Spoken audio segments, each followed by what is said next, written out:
Alright, we are off. This is the Minish Randomizer weekly race. We're playing on the standard race settings for the year 2022, which involves Rupee Mania, Open Fusions, 4 sword required for the pedestal,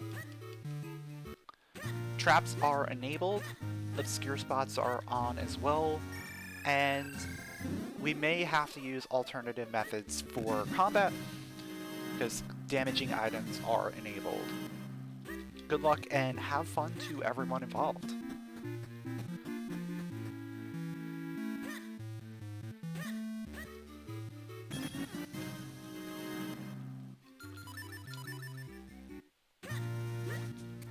So right off the bat, we're not really getting anything. We got Peril Beam, which is not something I want to have to use.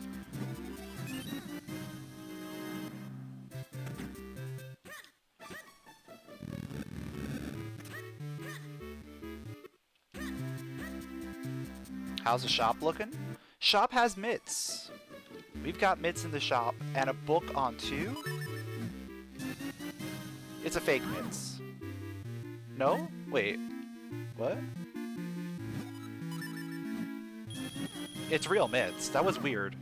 Not sure what happened there. It like got sent back before I could use it and buy it. I don't know. We got real mitts.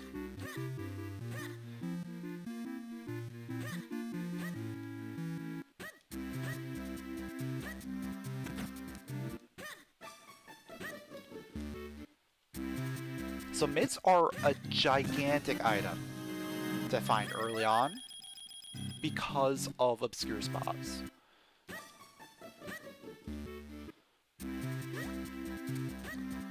So there's a lot of obscure spots that are hidden by the mitts.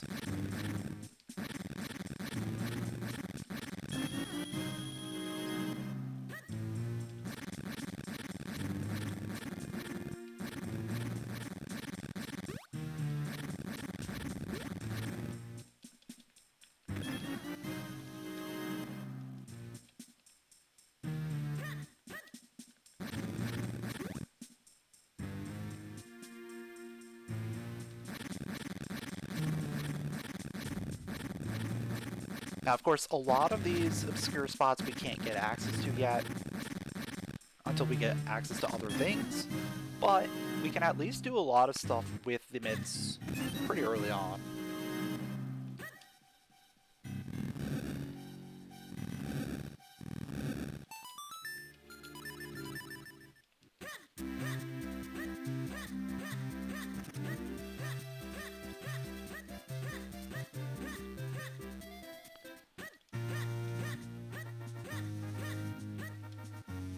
We do get access to an obscure spot up here in North Hyrule Field.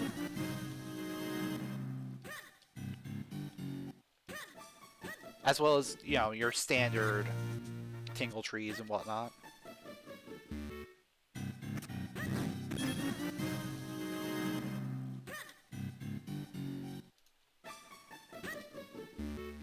And that is a bottle. Now, bottle is going to be useful. As of right now, doesn't do anything for us. But we are going to need it at some point in order to get access to Mount Krennel.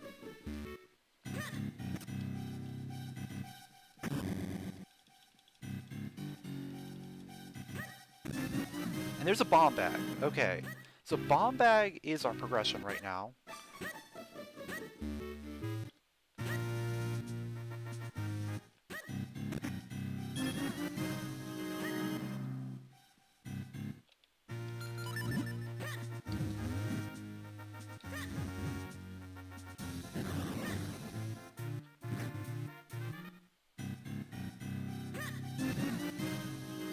Leading into a Quiver Upgrade.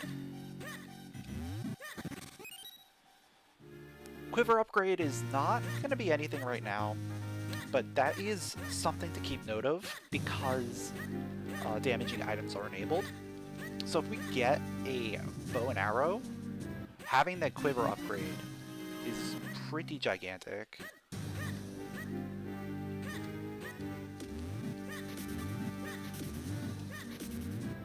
Also, with bombs, we now have access to a lot of stuff in lower Hyrule Field area.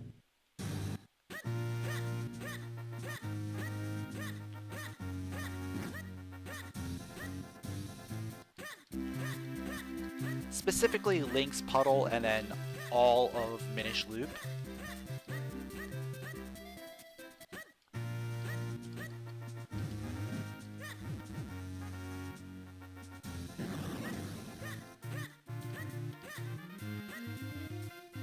What do we got in here? We got flippers.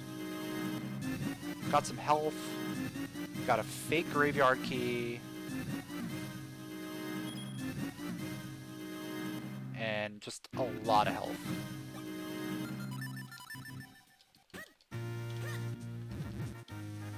Those flippers are interesting, because that opens up a ton.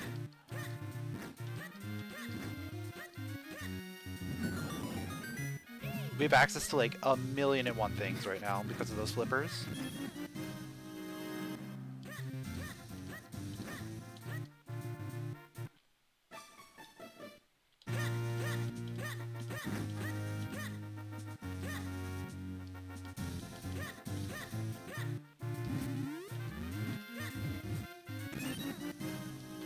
This is definitely like one of those situations where you pick one path and you find your progression, you're good. But you pick another, you're gonna be searching for a while.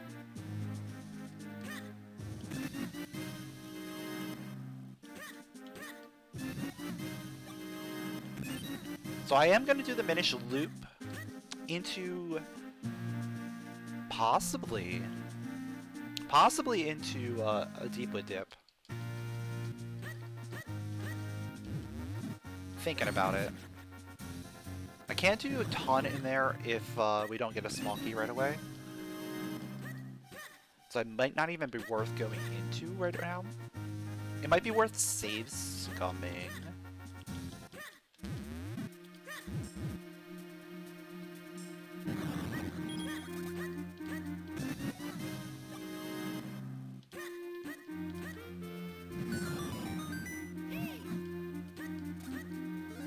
But yeah, with the mitts and with bombs and flippers and everything that we have access to 1,000,000 different things. I do want to check.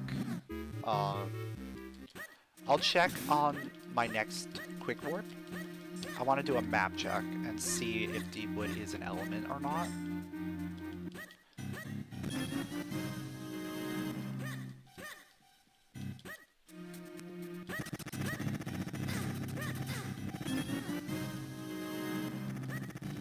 Depending on that answer, it's going to help me figure out what I want to do here.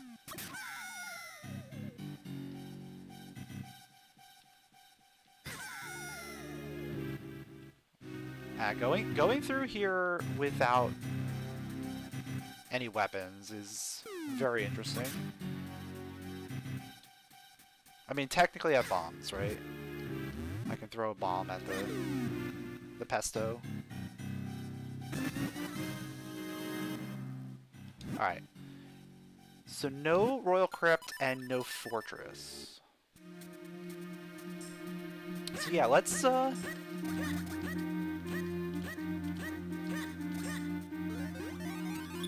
maybe think about going into Deepwood after going through Minish Village here. I have a lot of stuff to go through.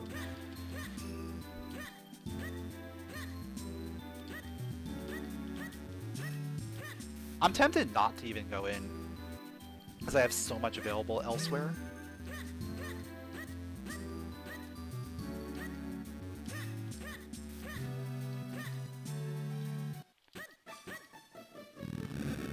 Oh, that's fake. That's a fake heart container, because it didn't sparkle.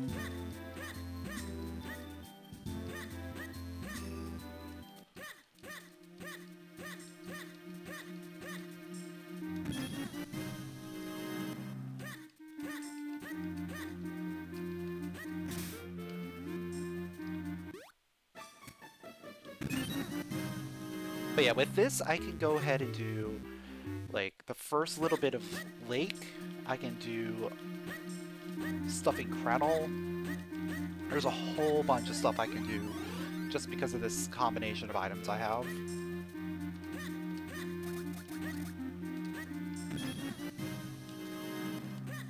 It's amazing how much of the world gets opened up just by having flippers.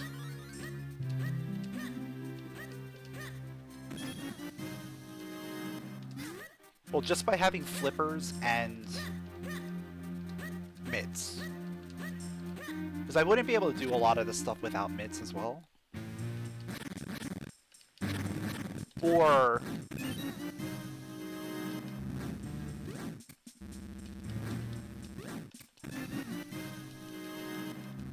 okay, maybe I do want to go to Deepwood? Game is telling me, hey, you should probably go to Deepwood. But I'm not going there yet. Instead, we're going to continue on our path. Just getting as many checks out of the way in the overworld as possible.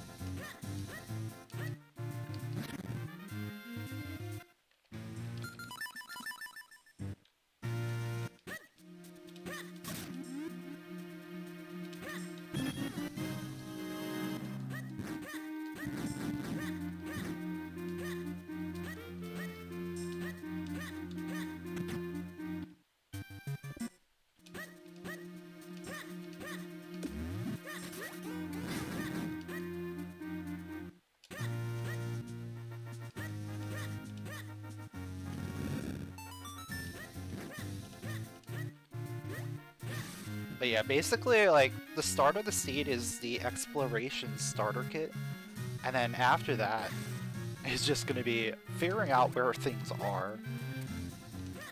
Because we can get everywhere, pretty much. It's just a matter of finding anything that lets us do anything.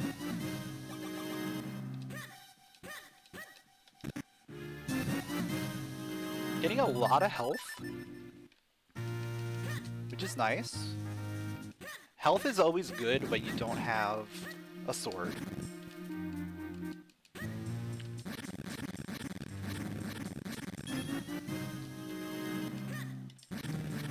Because you're more liable to take a lot more damage when you're using alternative weapons. Oh!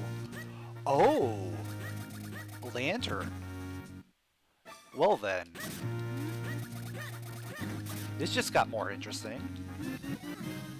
So I'm going to do a loop around here, and then we're going to head into droplets.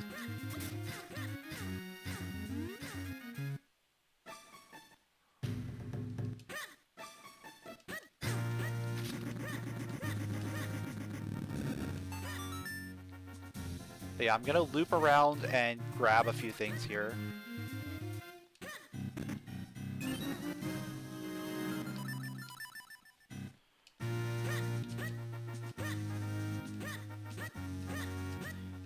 The reason I want to go into droplets is because there's a saying, droplets always has a sword.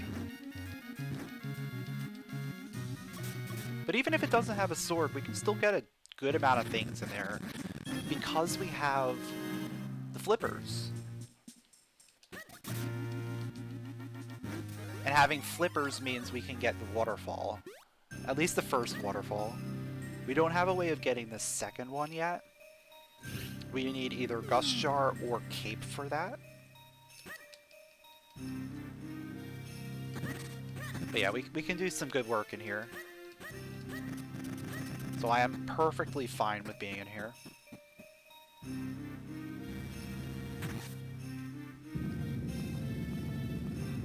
And now that Lantern also puts a lot more weight onto Deepwood as well.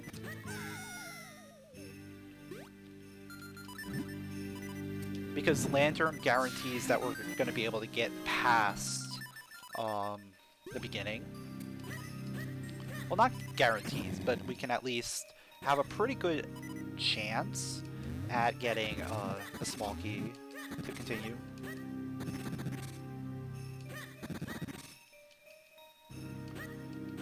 You have 2 opportunities instead of 1. So far, no small keys. There's spin. Okay.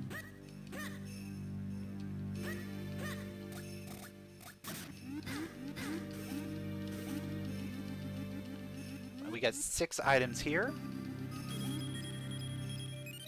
Nothing. Okay. Very, very interesting. I am gonna go through here.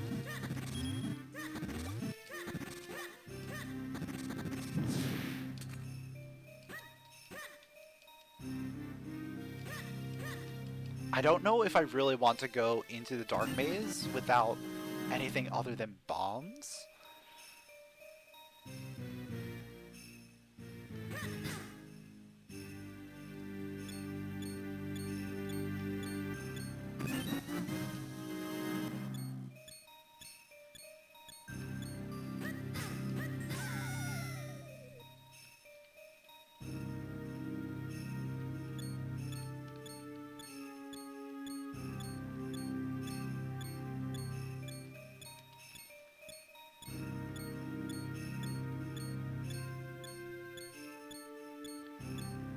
But I'm at least going to go all the way up to that point and figure out what I want to do from there.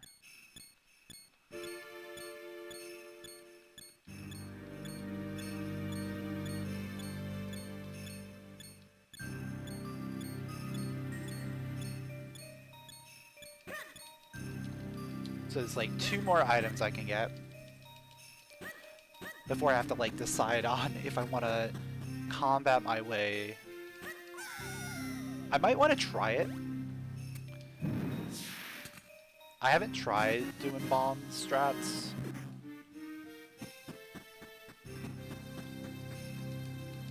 On the scissor beetles. But like what I could do is I could save before it, and then if it goes poorly, just reload.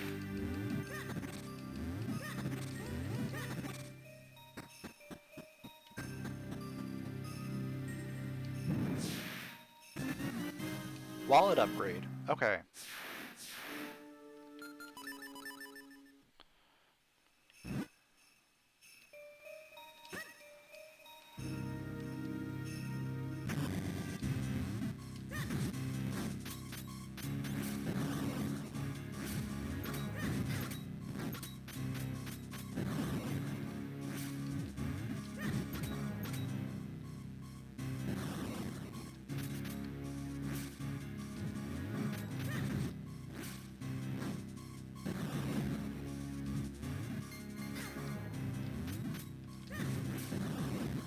Actually went really well.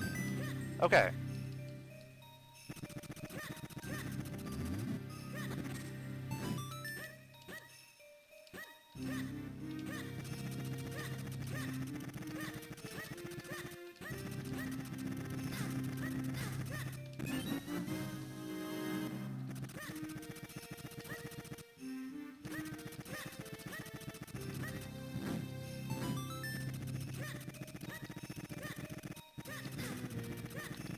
Now, I'm not going through the other room, because I don't have enough bombs to guarantee getting through there.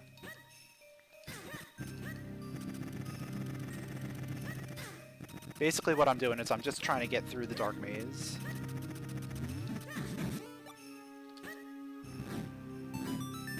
And get to the Rupee path.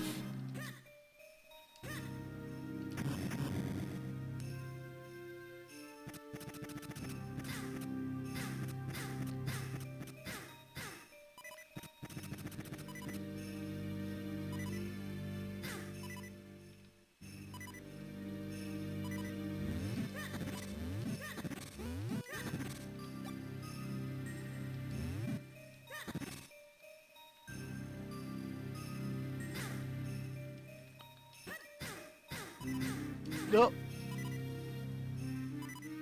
Nope.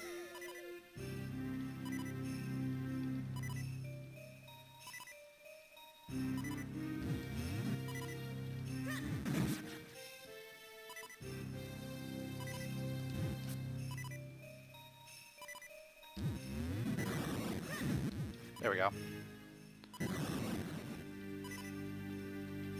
Alright, take this super safe. There we go.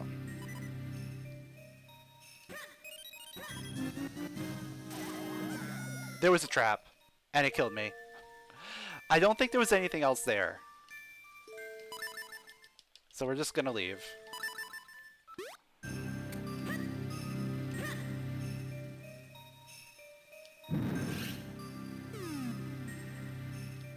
Now I did save after that.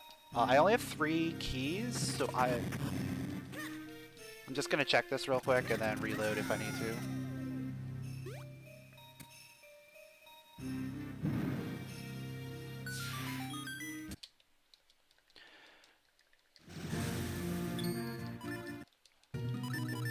I think I got everything in the second Rupee path. There might be like one more check back there. Hopefully that's not like a sword or something very useful.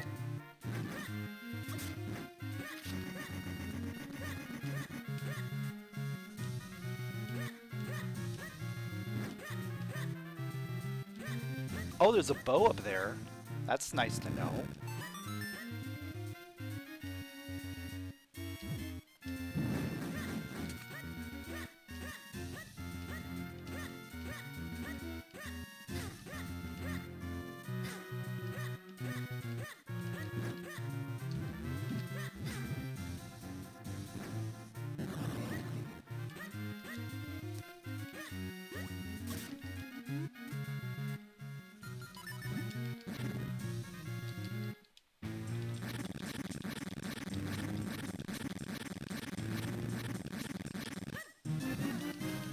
Ooh, Swim Butterfly is good to have because we have the flippers already. And there's a sword! Let's go!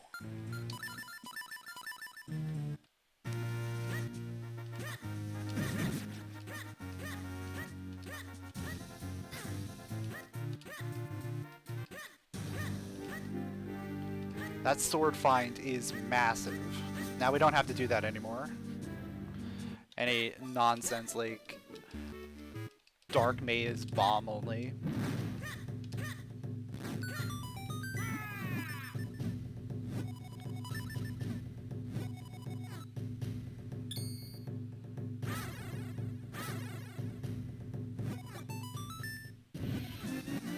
And there's a graveyard key.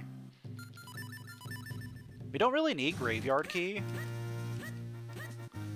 because Royal Crypt is not a required dungeon.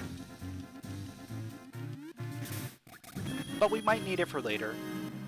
You never know if we need to go into the graveyard.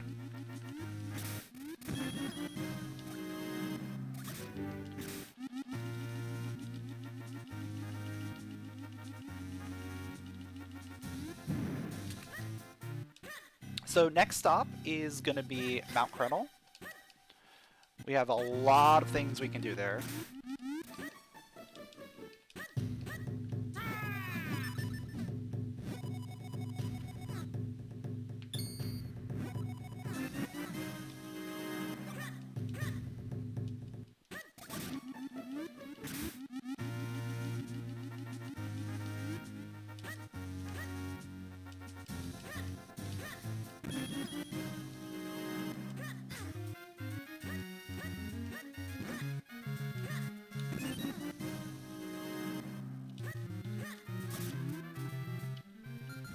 And as soon as I get a cape, we want to head back to Lake and do Treasure Cave or Hype Cave.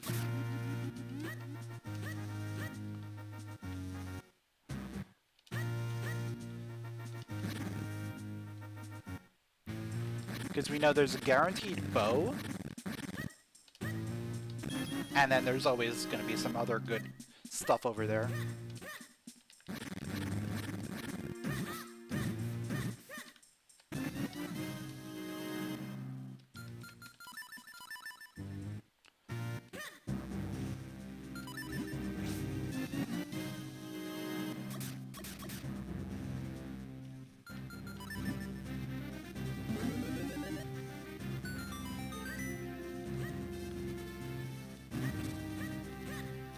Alright, so when it comes to Krenel, I want to do the first little bit.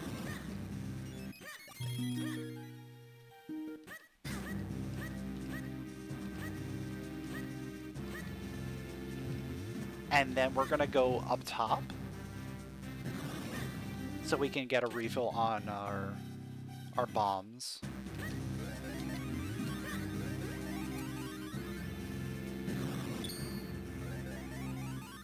And then we'll come back and do the rest of Lower Krenel.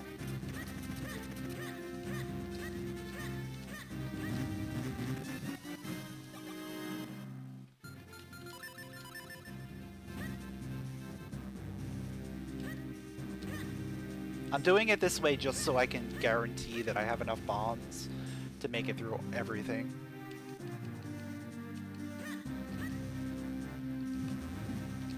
And since we currently don't have a way of getting through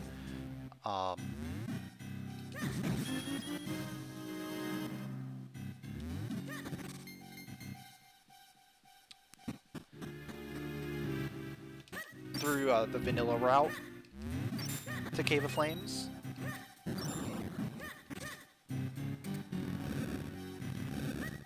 like I'm just gonna climb up to the beanstalk and then just quick warp out after that.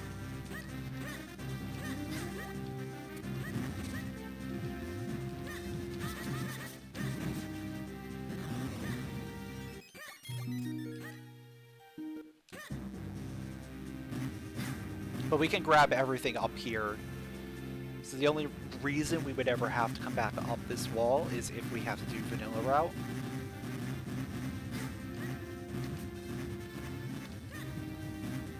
Which I find kind of unlikely. It's possible. Don't get me wrong. It is definitely possible.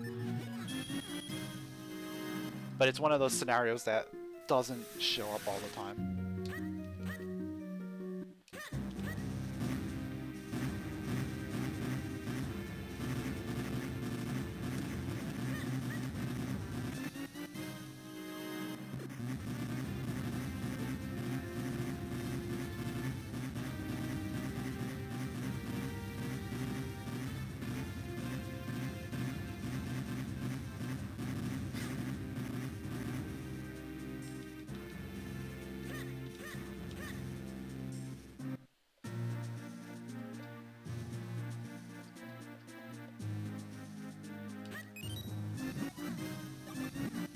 Alright, power bracelets are nice.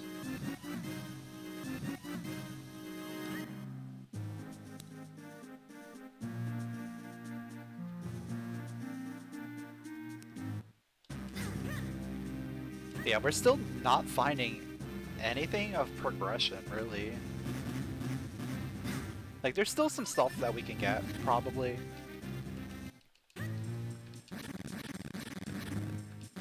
But there's gotta be something big somewhere, right?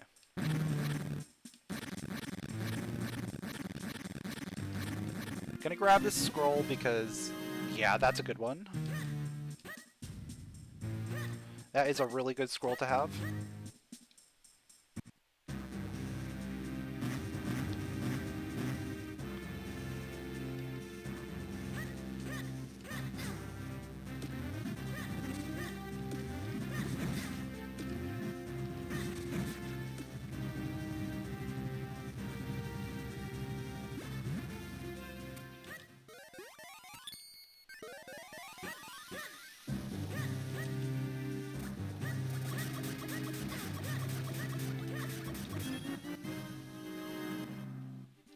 Alright, so let's finish up Lower Krenel. And then we go back to town. There's really not much we can do. We can do Deepwood. Deepwood's the other possibility. But most likely town is where we need to be. Because there's a lot of stuff we can do in town.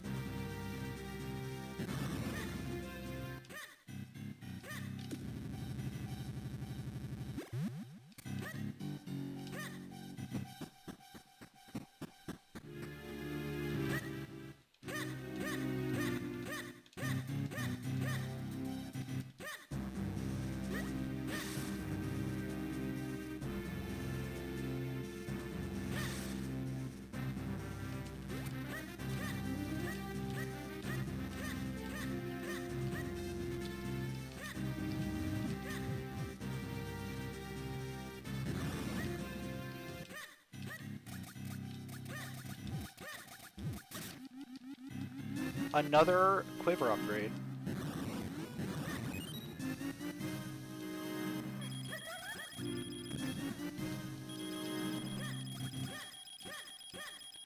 These Quiver Upgrades would be really nice if I actually had the bow instead of a sword.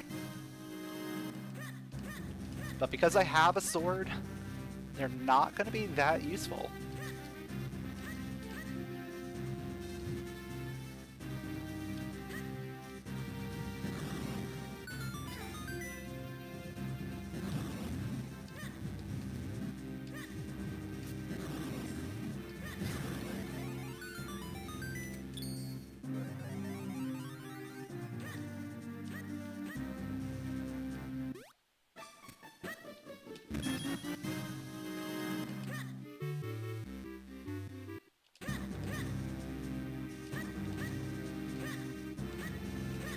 Though I can definitely see someone not going into Lower Vale Falls and maybe finding a bow before finding the sword.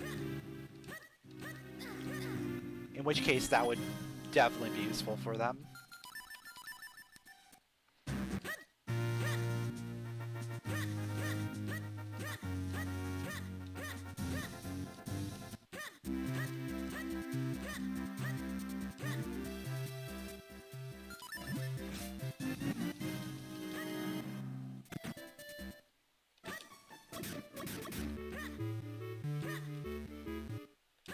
Did I check Juliet's house? I don't think I did. So I'm gonna make a loop around here. Ooh, that's nice. So there's a sword here. So people probably got that sword pretty early then.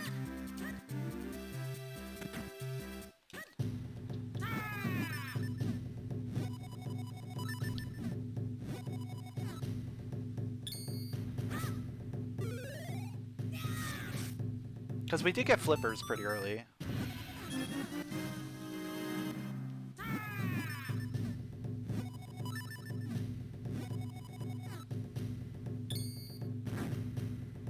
Yeah, if you went back into town after getting flippers instead of going to Minish Woods, you would have gotten a lot of good stuff.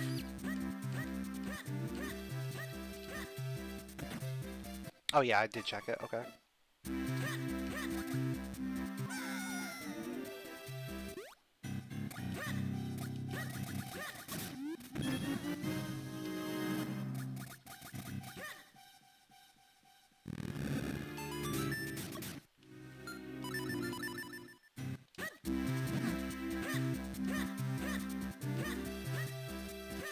Because now what I'm going to do is I'm going to do Minish, Town Minish.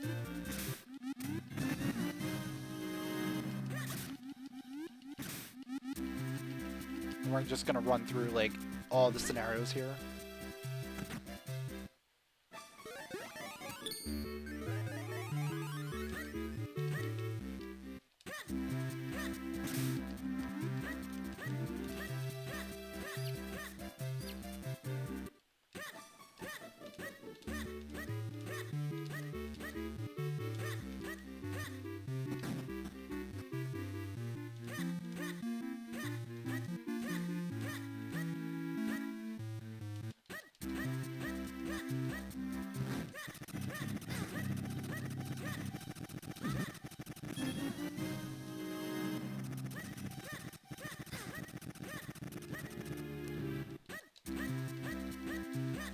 Oh yeah, I should have bought the book as well while I was here. Hey, it doesn't matter. Book doesn't really matter until we get Ocarina and Kane and find 2 other books. So I could just leave that in the shop for now.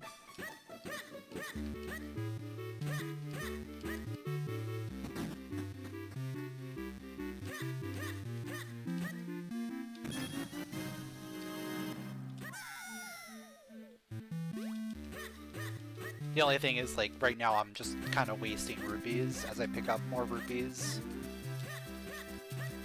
that I could have been refilling.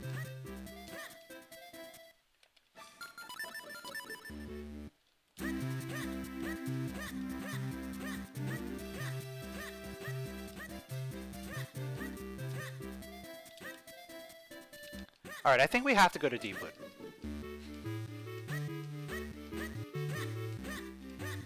There's a few things we can do in town still, but I really like Deepwood here.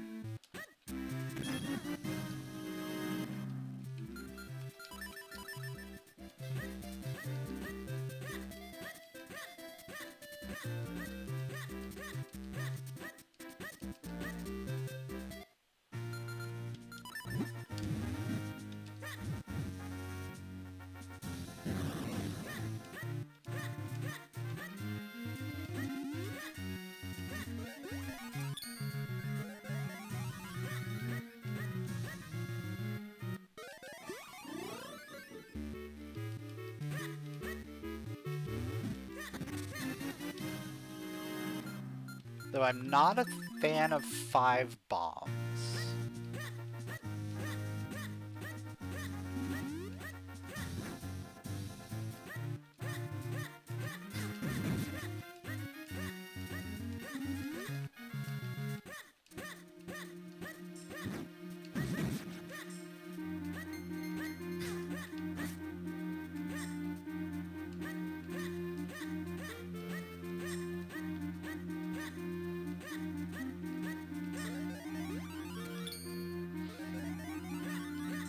I think I'll be okay.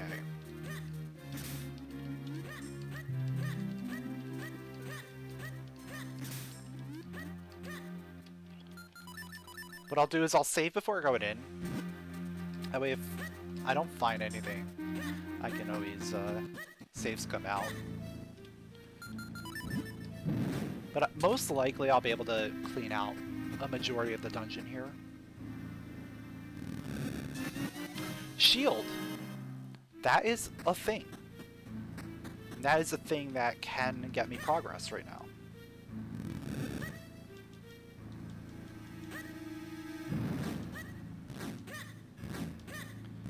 Even if this is boss locked. It's not boss locked, okay. So we can make progress in here.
Ooh, I want those. I want those.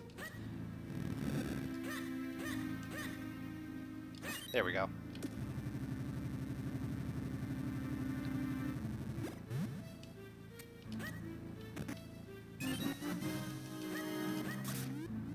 So that makes the bomb situation much better.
There's still only a few checks we can get in here without the gust jar.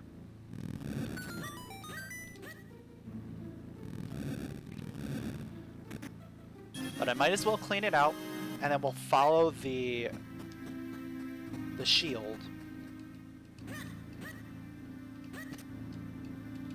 Oh, another sword. Never mind, we follow the sword.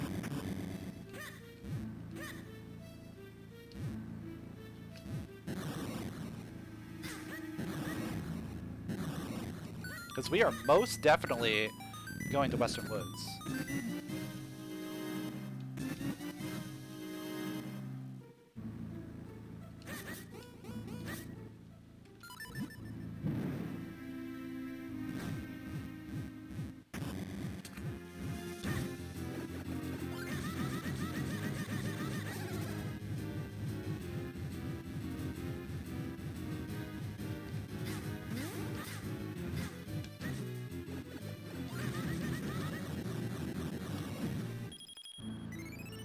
So yeah, as soon as I leave here, we're going to Western Woods.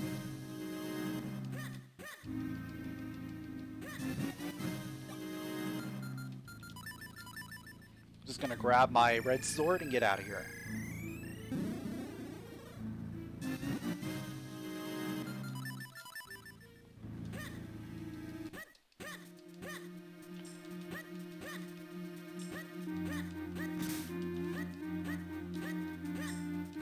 Now, because I have access to Western Woods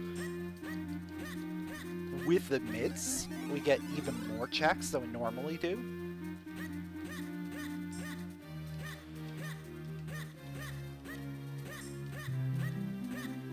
So it's even more important to rush Western Woods right now.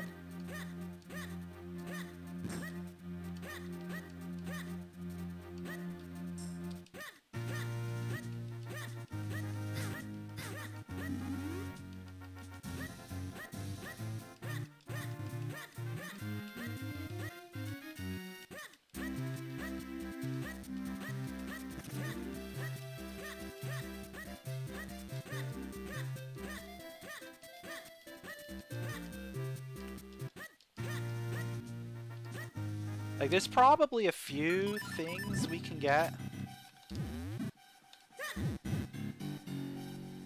along the way that I probably should have grabbed, but getting here is very important.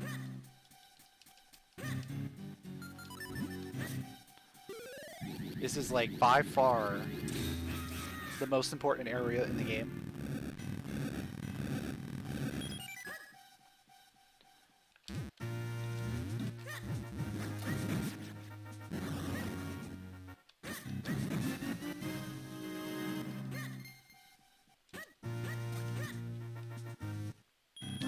There's a gust jar. So that means we can finish Deepwood, and we can even finish droplets too.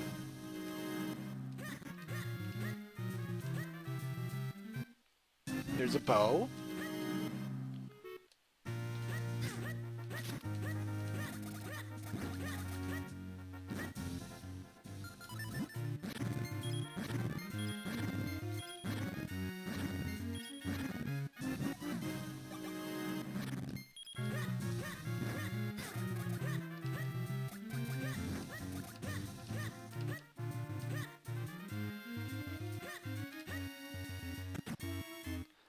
So I think Deepwood is the play first.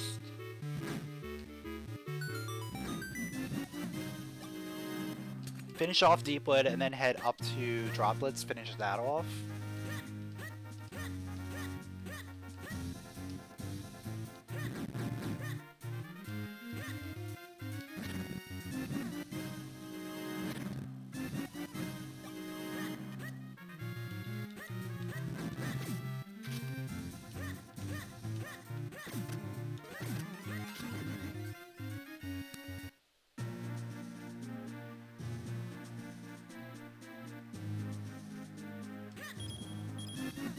Vale Falls Kinstone. Well then.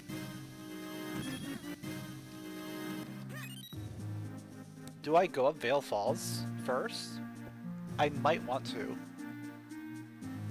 Yeah, I think I go up Vale Falls.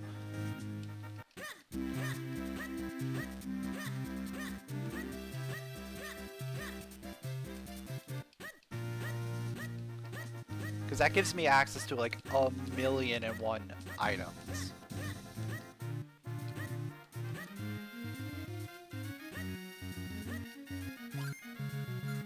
And if I can potentially get the ocarina, or the cape, or the cane, like that'll help things significantly.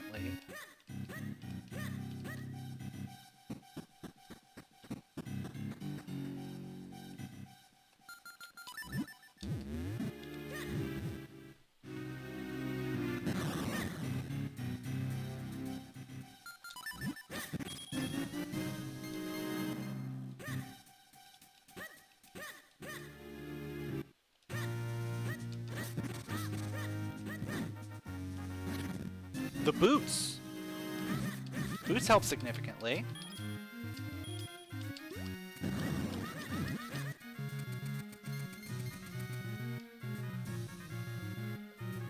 Wow. We're just getting everything right now. We're just getting a lot of access. Which is kind of scary. Because having too much access, again, can lead to picking the wrong path.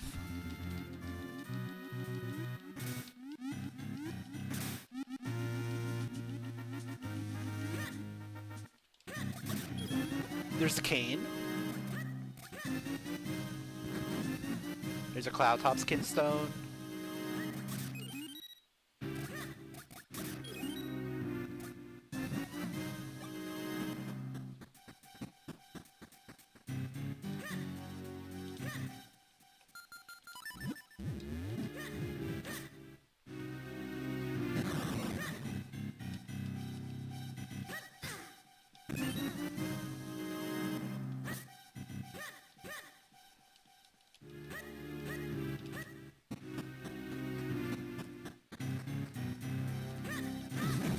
You know, with everything that I have, I almost don't want to go into Cloudtops.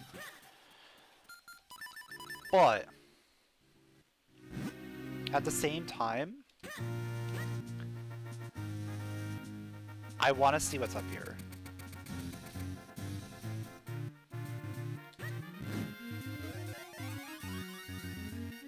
Because I only have 2 Cloudtops kinstones, right? So I'm not going to be doing a whole lot.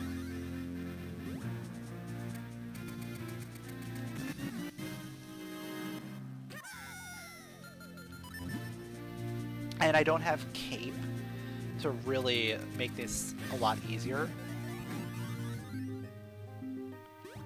But there's a lot of obscure checks up here as well.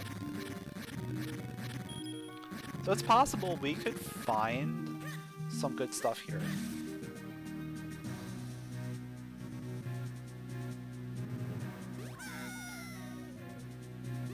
And at the very least, I can place 2 kinstones.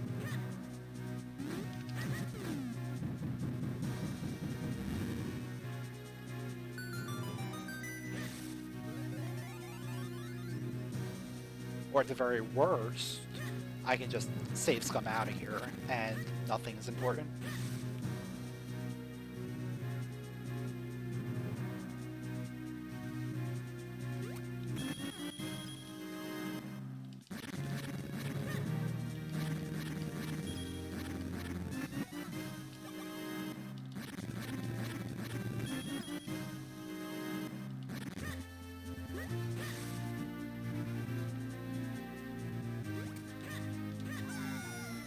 So far it's looking like there's nothing important up here, but I'm still gonna place this kinstone just because this is like the most annoying one to get to. And if there is something in the lower half, then I don't have to worry about this one ever again.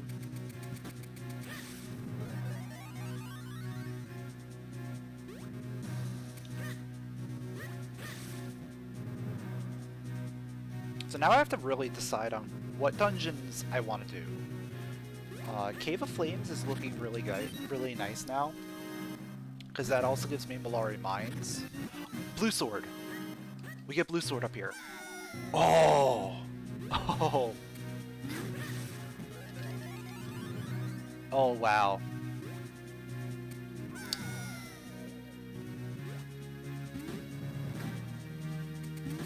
This is very interesting. So I'm definitely keeping the Blue Sword.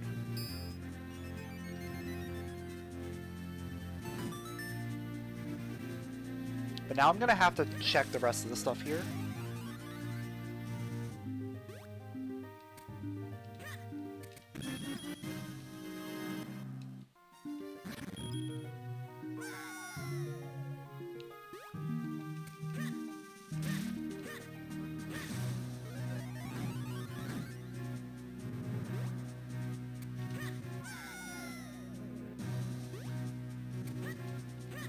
Now here's where things get really interesting, because now we're looking for...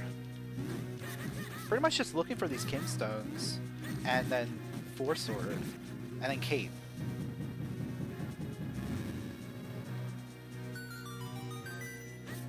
So do I go after these dungeons? I'll probably go after some of these dungeons that I need to do. Starting with Cave of Flames, I think.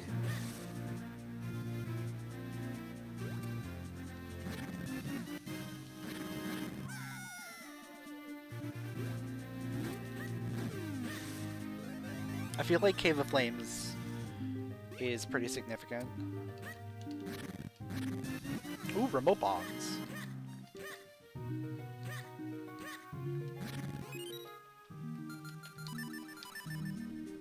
So overall, we got remote bombs and Blue Sword from there, which are not insignificant things.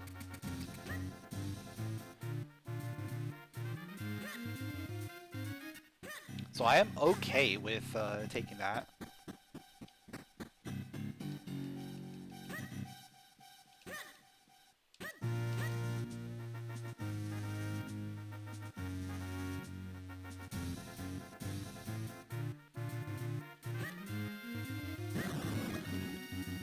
And in fact, because I got Blue Sword, I can do something real quick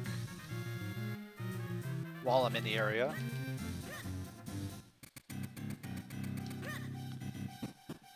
Like, usually this check gets orphaned because I'm not anywhere nearby.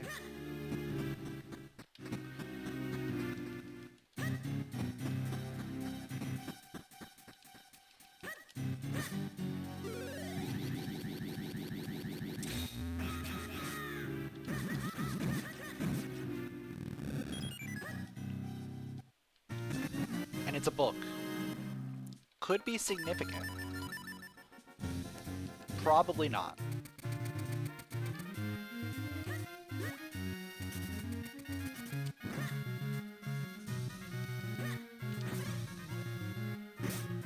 Now I'm gonna quickly start checking a few things around here.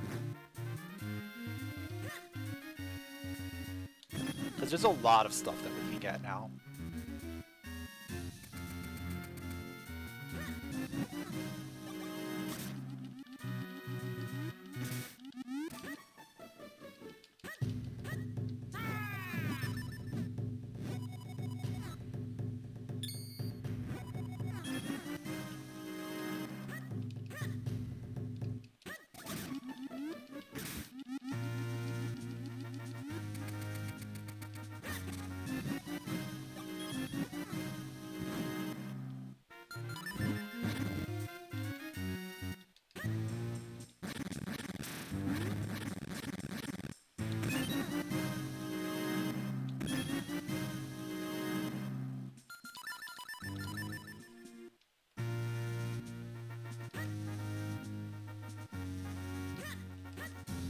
You know what, maybe I go... No, I don't want to go back into droplets. Like, I'm thinking about droplets, but I don't want to do it. reason I don't want to do droplets is because I don't have a cape. So I'm going to have to go back through Dark Maze if I want to make it through droplets.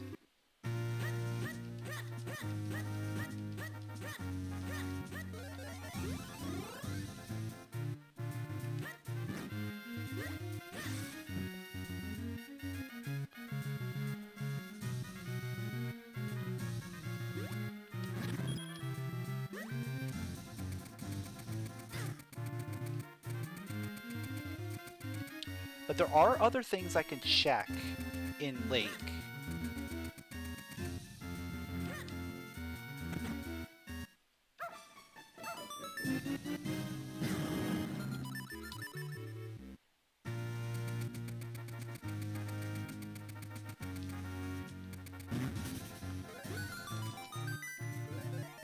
Like, there's a lot of things I can be checking everywhere. It's just a matter of, do I go do dungeons or check things?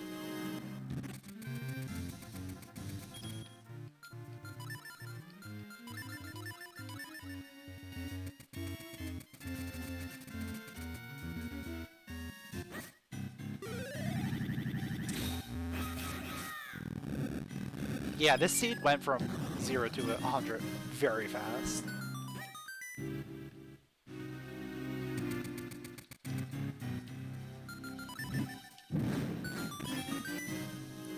And has pretty much turned into a case of find the needle in the haystack.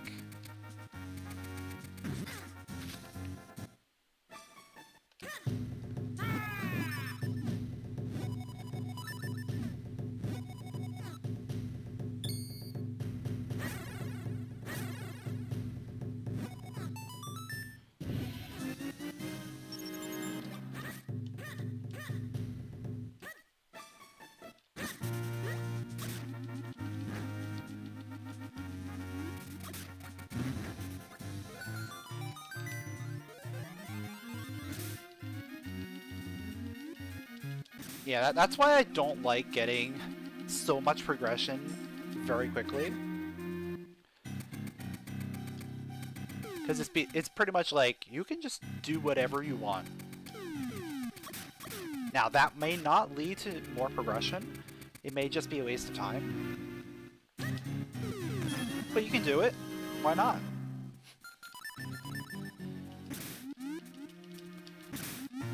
And I currently have like 3 different dungeons that I can complete. As well as like a million overworld checks. So it pretty much comes down to like, can I pick the right path to take?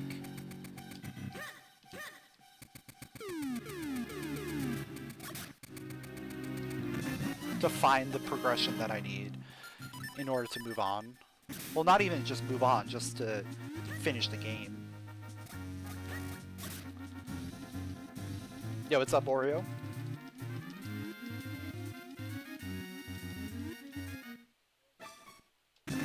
There's 4 sword! Are you kidding me, dude? We already have 4 sword an hour in.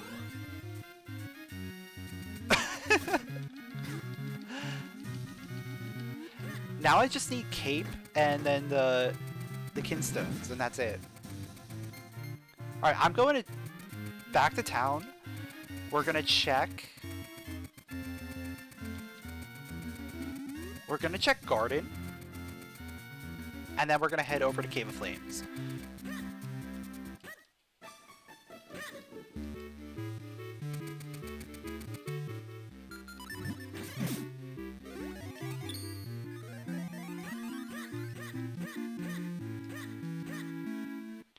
What's going to end up happening is these kinstones are going to be impossible to find.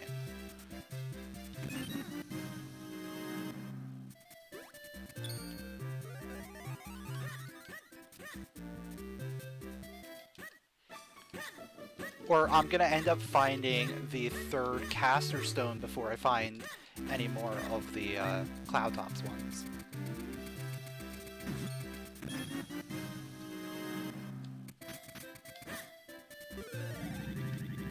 That looks like something. It's a bottle.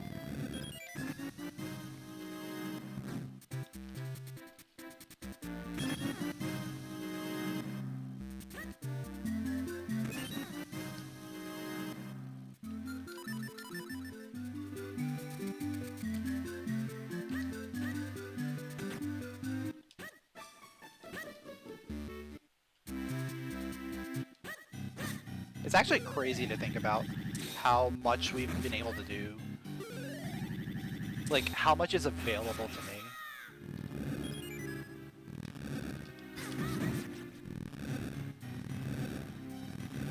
You don't need to. You can get by with just one.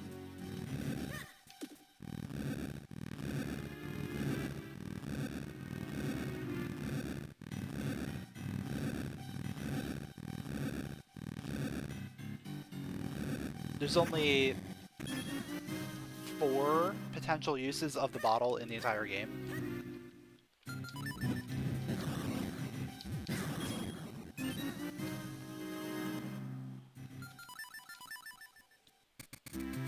I have mushroom. Yeah, I might as well turn in like some of these things over here. So let's turn in mushroom.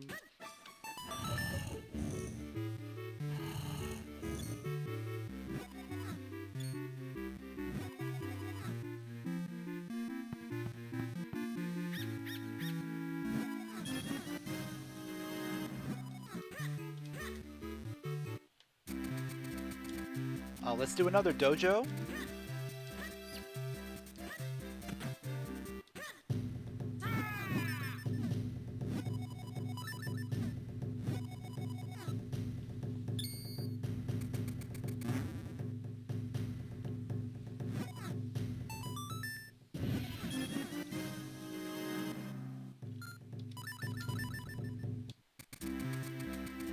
And now let's go straight to Cave of Flames. I think Cave of Flames is the best one. First of all, it's the most out of the way dungeon that I have to complete. Everything else is on the right side of the map. But also because Mallory's Mines is a thing.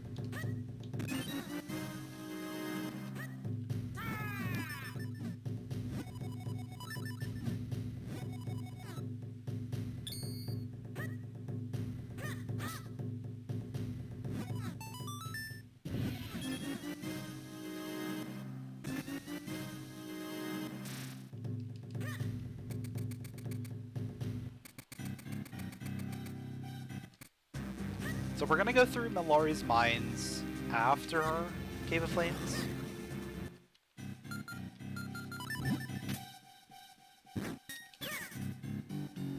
Oh, the ocarina! Oh, that's amazing! Oh, that's absolutely amazing. So now we can go straight to Deepwood. After this, we'll do Deepwood. And then I guess we go in and do droplets.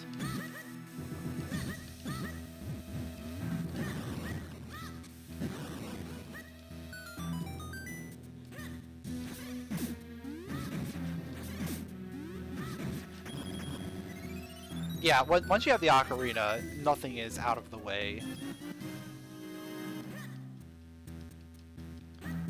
And there's both keys and boss key.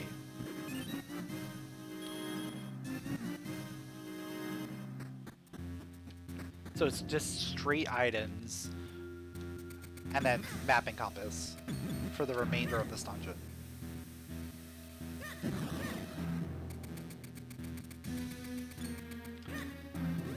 Like that's the perfect go mode. So I'm concerned that maybe this is a go mode dungeon.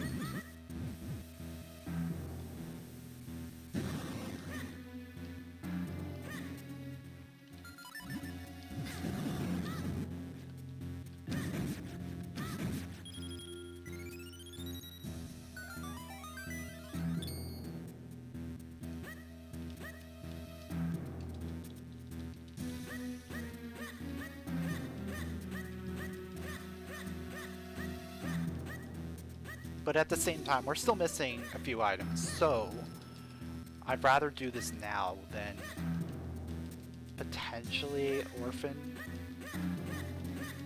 a required item, because we're hoping to do this in go mode.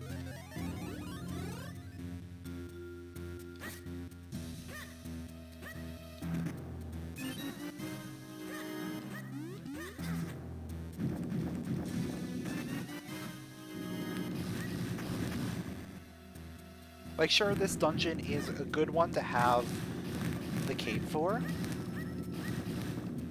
because cape kind of breaks this dungeon wide open. But I'll still do it without cape.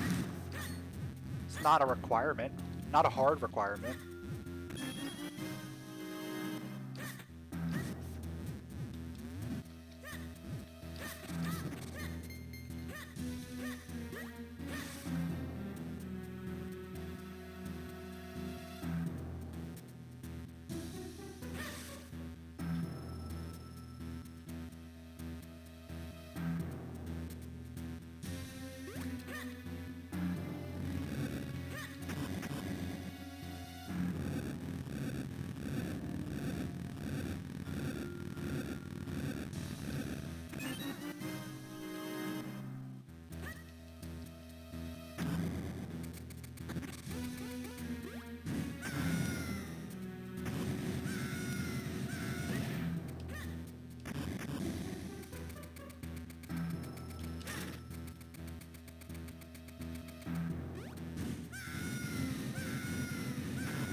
Hey, what's up, Snow? Thanks for the good luck. Gonna need it, because at this point, we just need to find a few things, and they can basically be anywhere.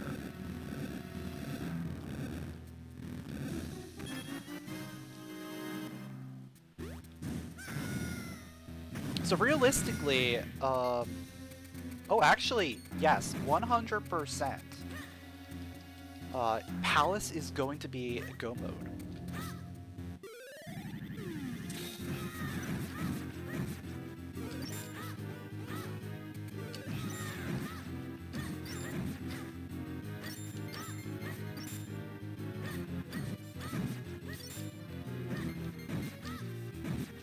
Because Cape can't be in Palace. Well, it could be in, like, the first check. One of the first checks. And the kinstones can't be in Palace. And that's all we're missing.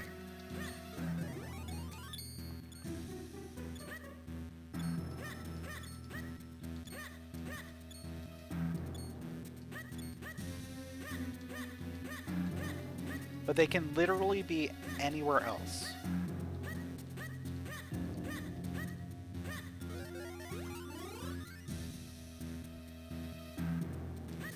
And that's the scary part. It's the fact that I have the entire world to check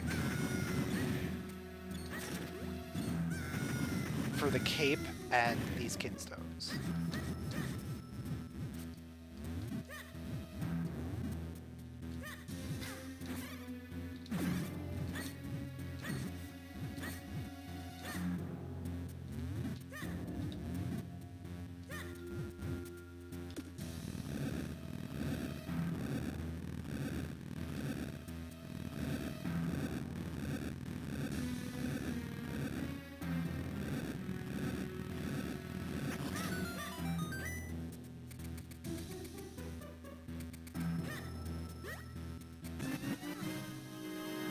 Alright, so everything else in here is going to be an item.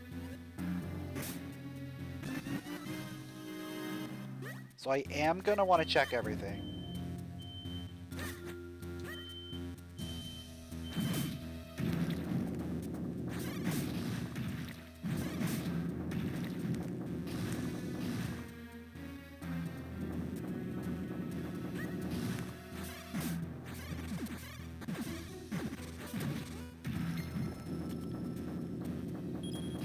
Which is perfectly fine because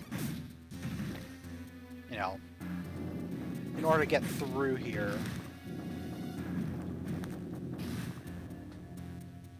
I'm gonna want to check everything anyway.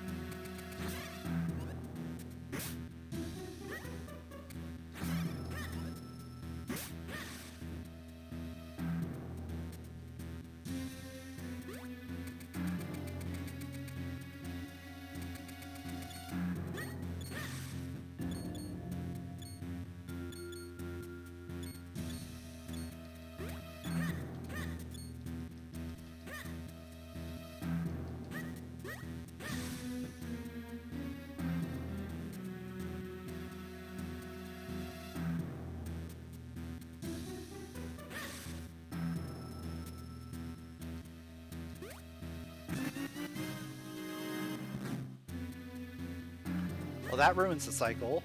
Cool.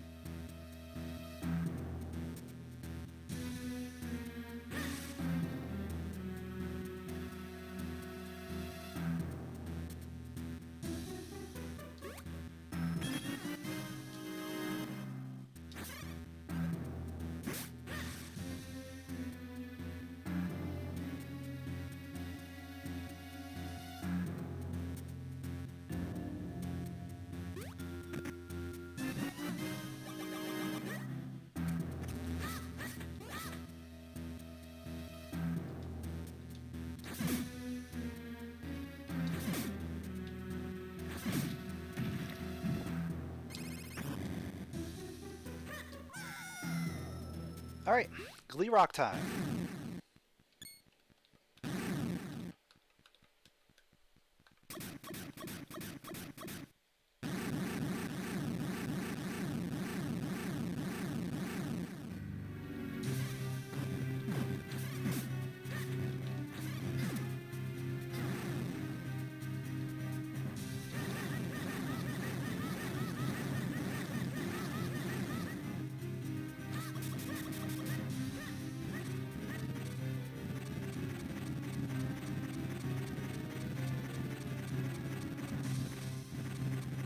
So like I said earlier, we're doing mines, then Deepwood, and then probably droplets from there. Because the thing with droplets is I have access to the other waterfall.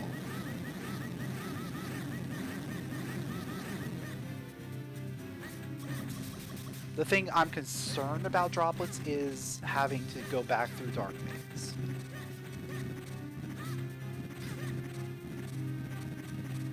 Which is a thing if I don't find Keep.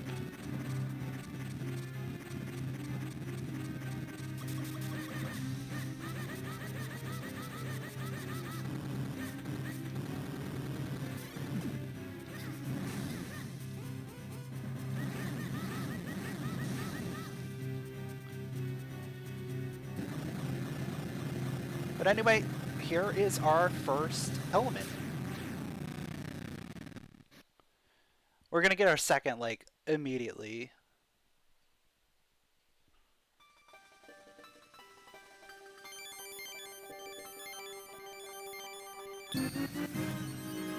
Third is doable, but like I said, I kind of want the cape for droplets to make things a little bit quicker. And then the fourth is the one we're still trying to get access to.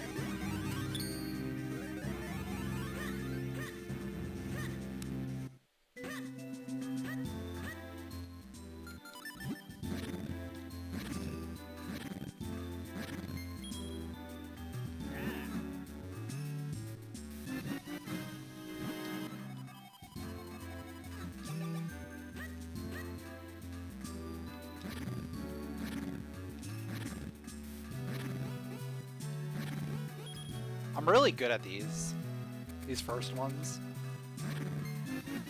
Oh, there's a cloud top stone. That's one. We need 2 more of those. Plus the cape.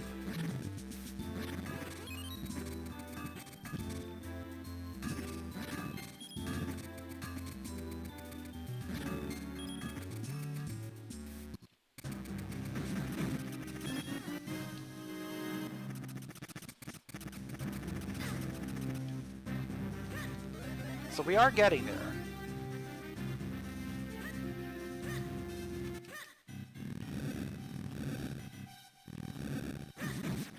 Coming here wasn't a complete waste of time.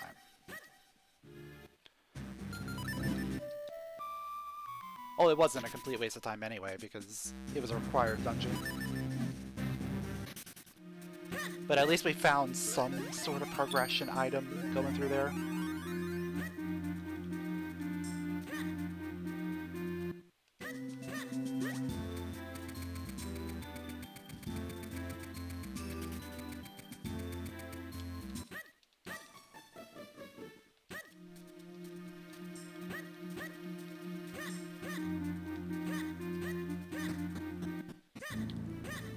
I have... Yeah, I already have Bosky. There's like nothing else in here anyway.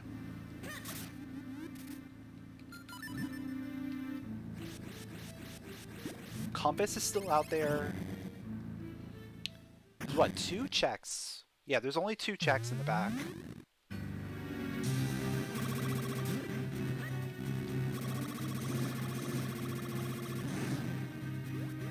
So, realistically, there's 2 items and a compass.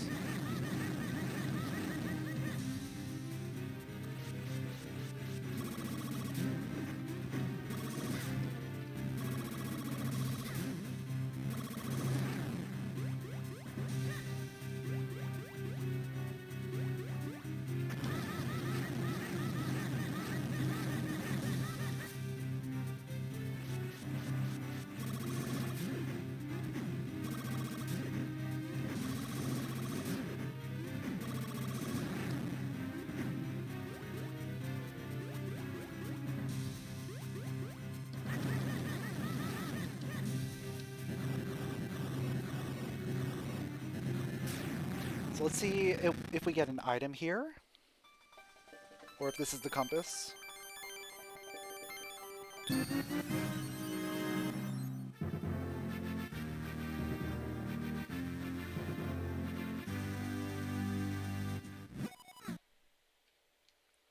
That's the compass. So the other 2 are items. Okay.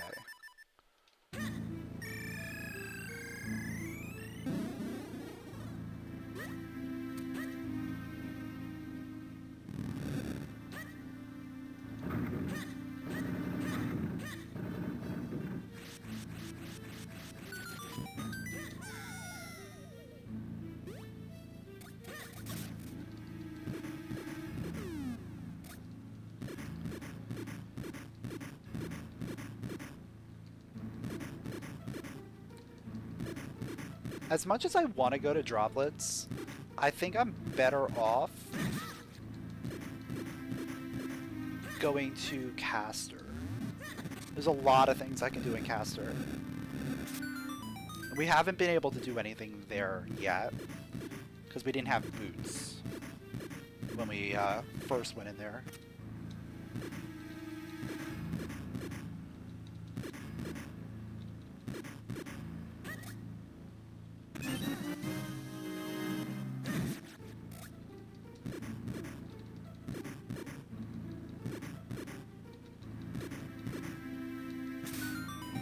Well, actually, I never went in there, because I knew I couldn't do anything. We just left Western Woods.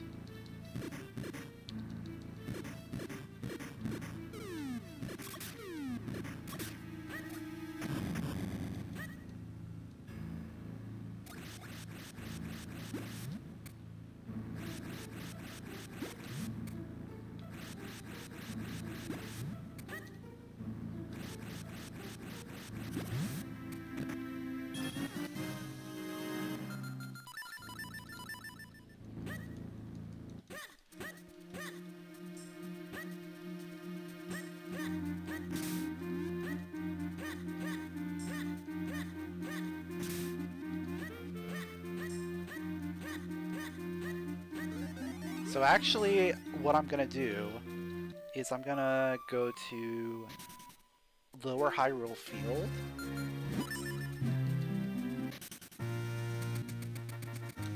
Because there's a few things we want to check out. We got Tingle Statue, so let's do Tingle. That is bottle percent.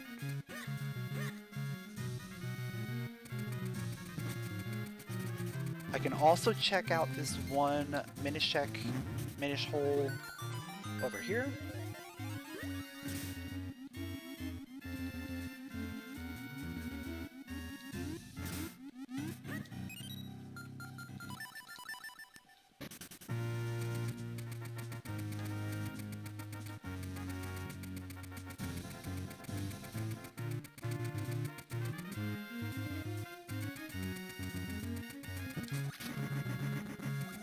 And now it's time for Caster.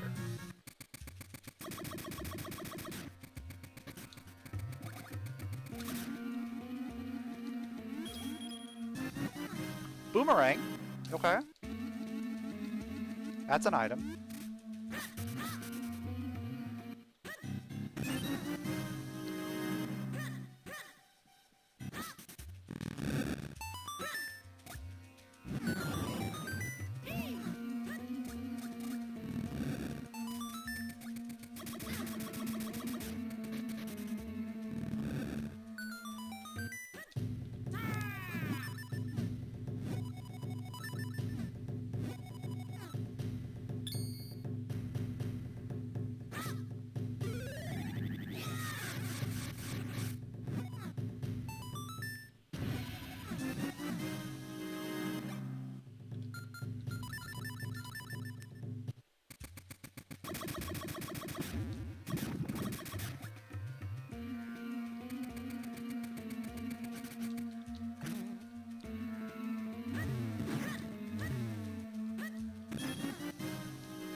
So I'm tempted to go all the way through here and go all the way to hiking. If I don't find anything. If I find Cape, like, obviously we go straight to droplets.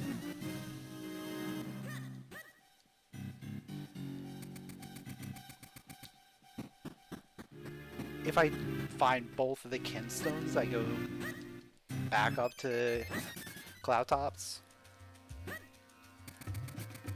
If I don't find anything, we would just want to clear out as much as we can.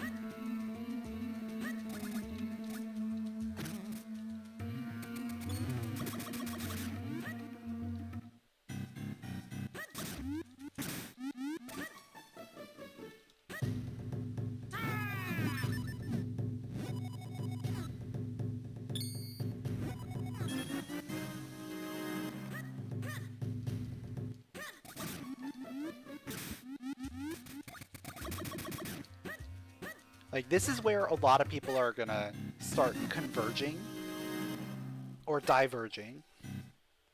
Do we go to Fortress? I think we go to Fortress. There's gonna be something in Fortress, right?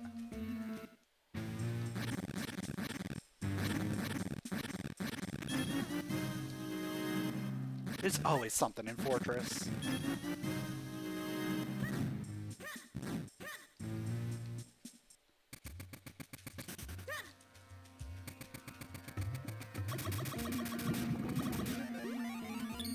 I still think I finish out Caster first.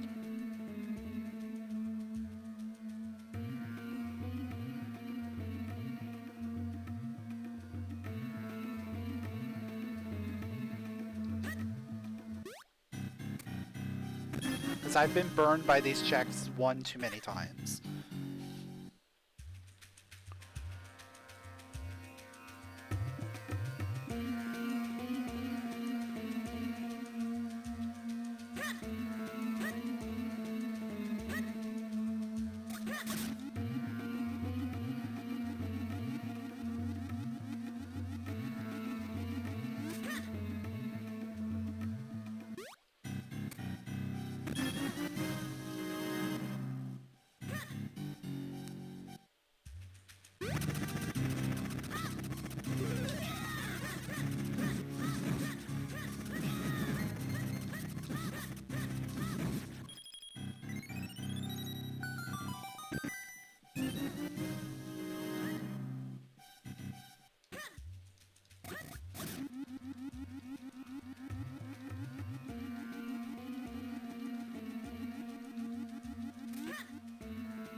great spin. That is a good find. And I will be happy that I found that, no matter what I find here.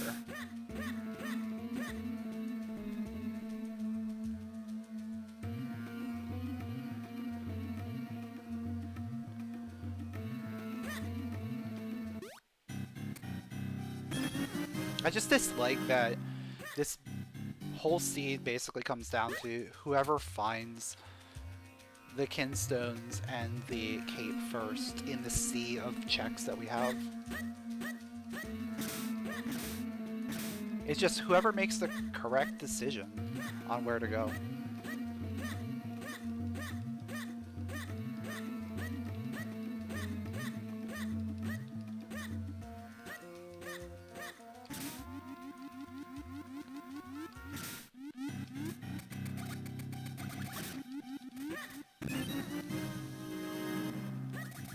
And with there being like a million different places we can go, it's really hard to make that correct decision.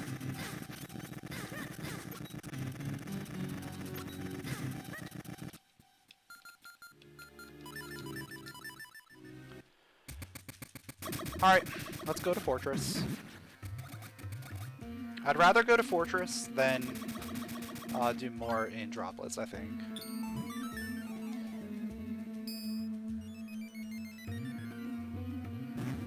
Even though, like, I can beat droplets, and I should beat droplets, I think it's likely that there's something in Fortress.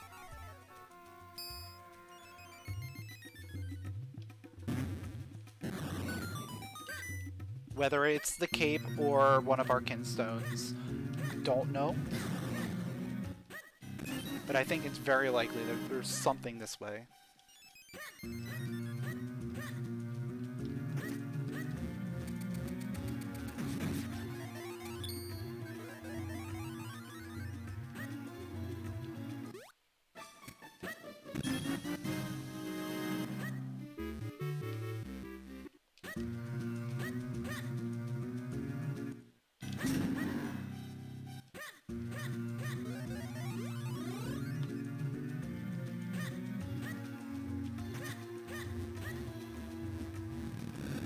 I'm gonna push that just in case I pivot.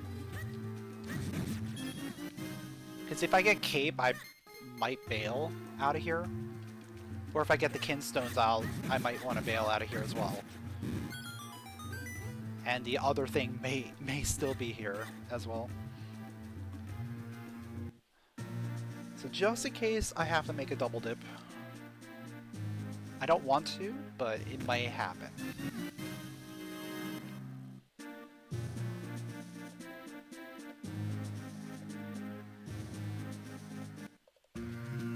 Yeah, as soon as I get cape, I bail and go straight to Hylia.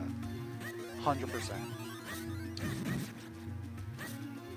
And that's more because Hype Cave becomes available as well as, like, faster droplets.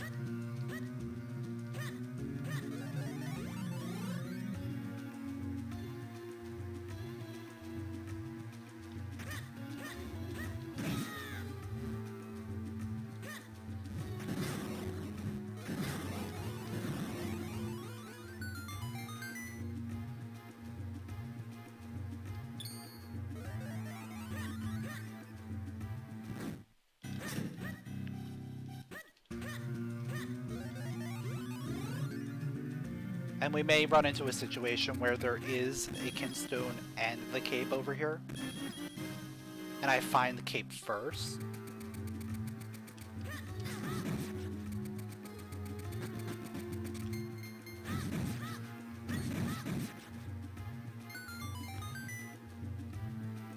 And in that situation, I will probably leave.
So far, it's not looking too good.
Yeah, it's not looking very good over here.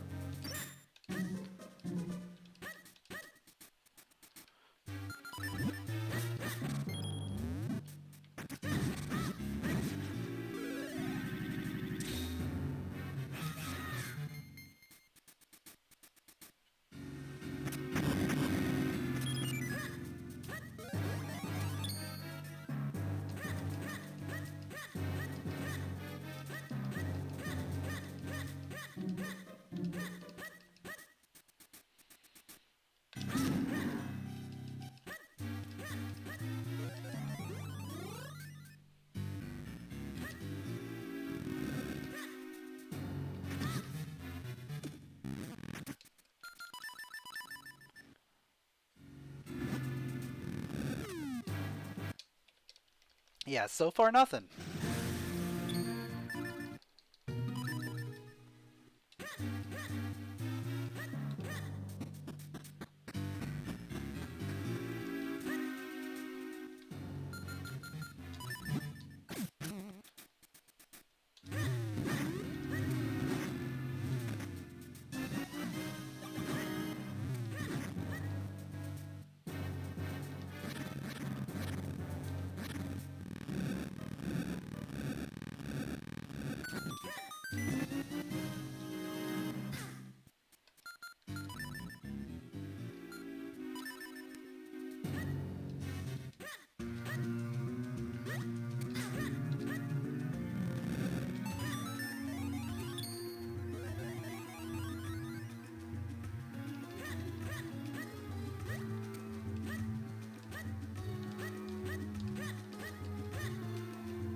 So now I probably want to go to droplets. Either that or I finish off.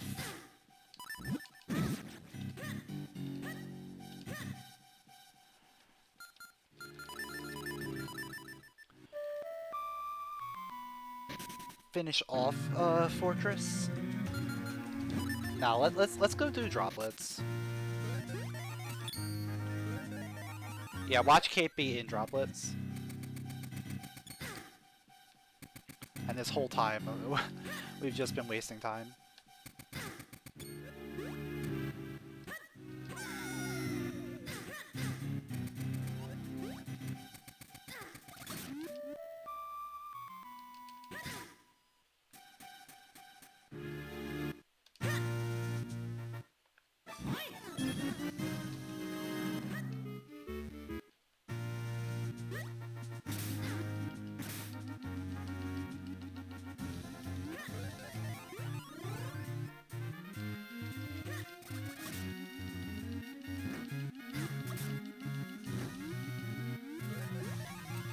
Watch Kate be on Octo.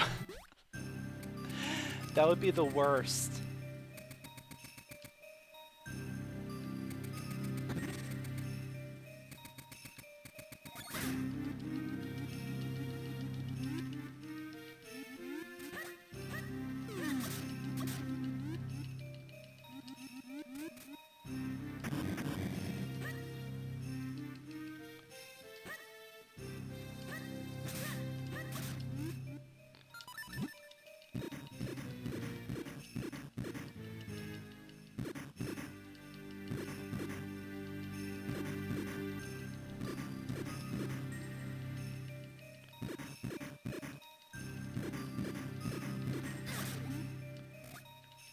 So our remaining two elements are droplets and pallets.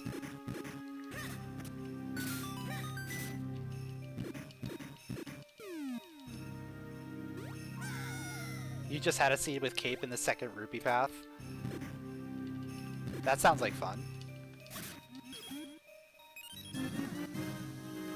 The big butterfly. We got the big butterfly.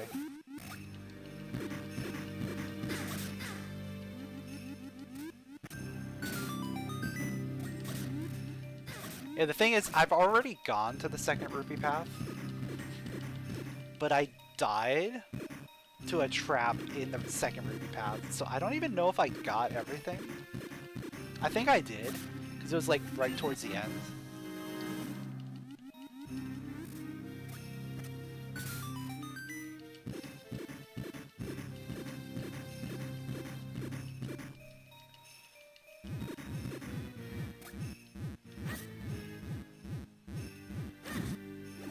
But imagine if that had cape there. Like if the cape was in the second Rupee path as the last possible item.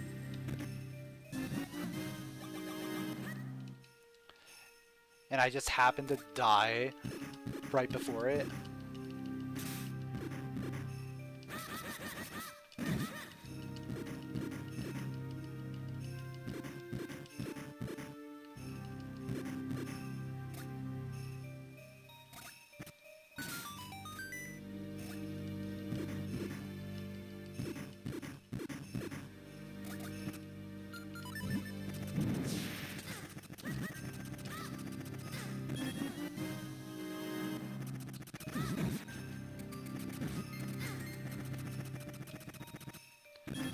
The Rupee path is the one that, like, towards the end.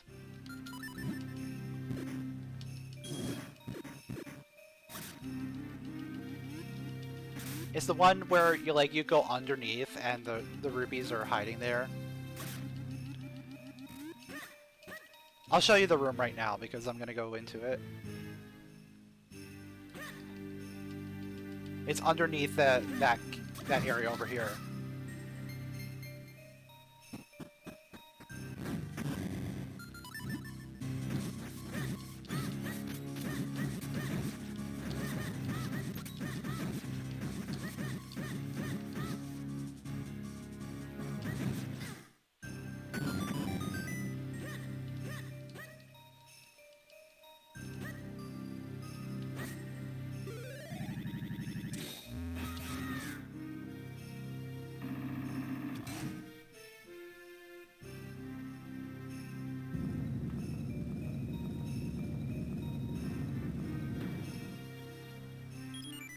So I guess the one good news is I can go ahead and do Blue Chew.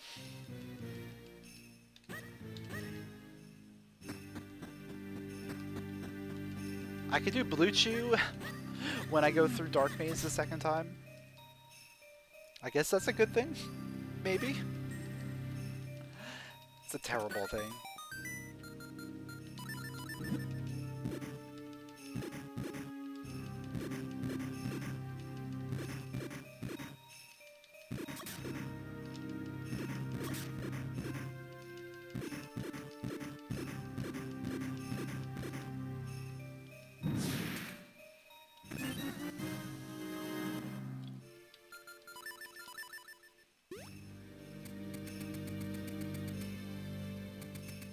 But yeah, now I'm gonna have to go through Dark Maze a second time.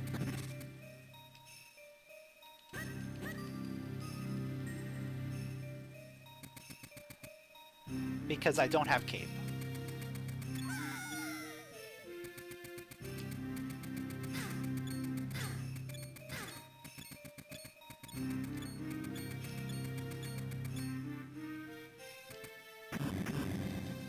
And since I'm in the area, might as well. I'm never gonna come back here again anyway.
Another good thing about having to go through Dark Maze a second time is I don't have to relight the torches.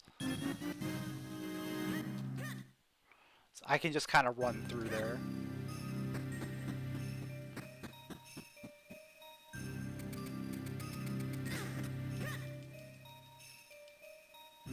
And I don't have to fight the scissor beetles again. Oh! I didn't have,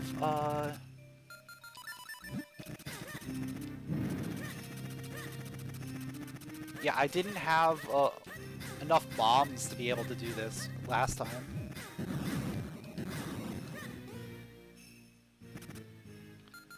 Have I ever found value on Blue Chew? A few times. Usually it's stuff like a kinstone. But nothing like too major. But in this situation, I do need kinstones, so yeah.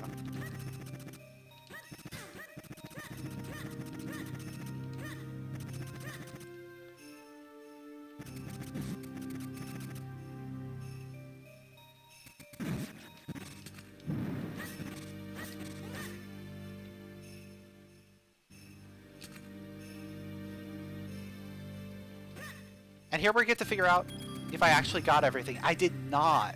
There was one more item. But it was just Rupee. Oh, imagine if that was Cape.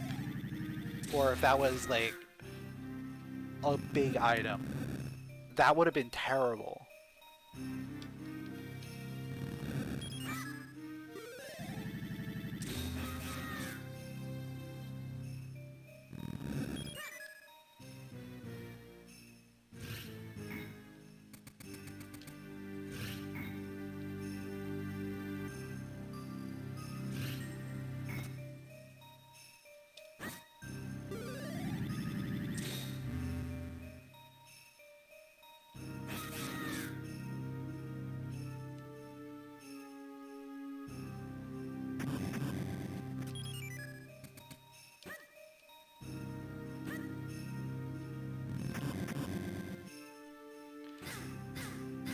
So after here, where do I go?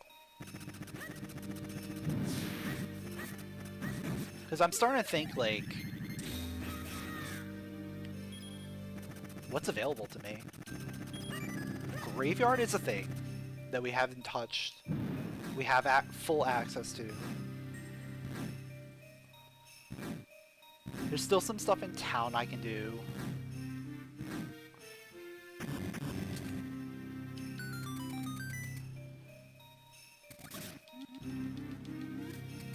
But yeah, I think Graveyard is probably our next big play.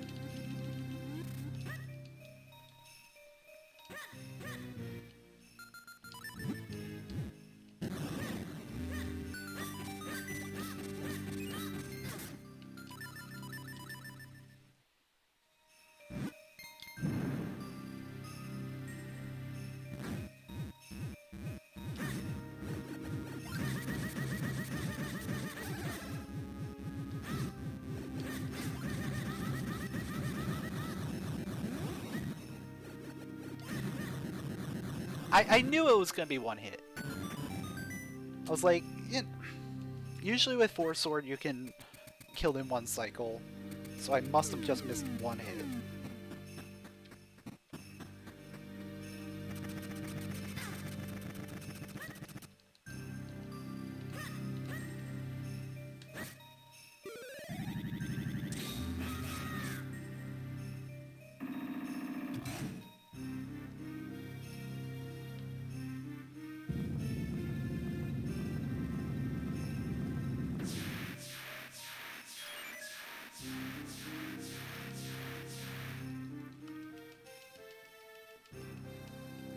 Oh, and I do have, like, a few things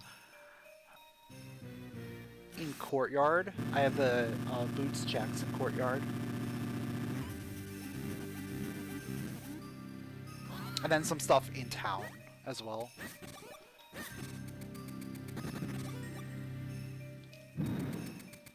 I'm not really going to worry about town at all.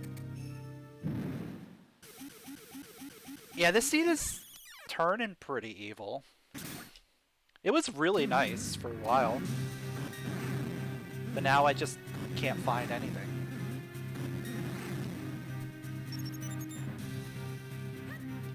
Like, it gave us so much. It gave us too much, actually. That's the problem with this seed, is it gave me way too many things to do.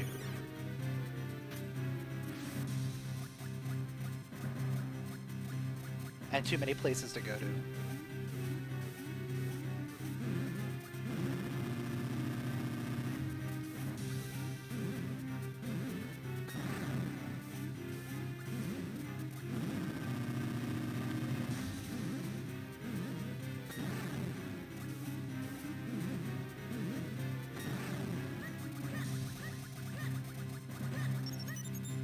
Like what? Our last progression item?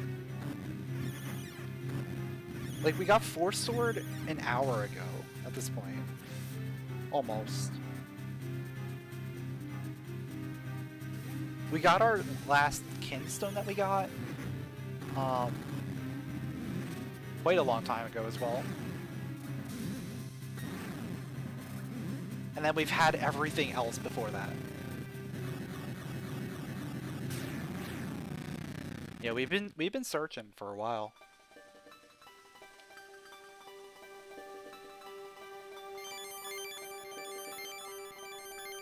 Show me the cave.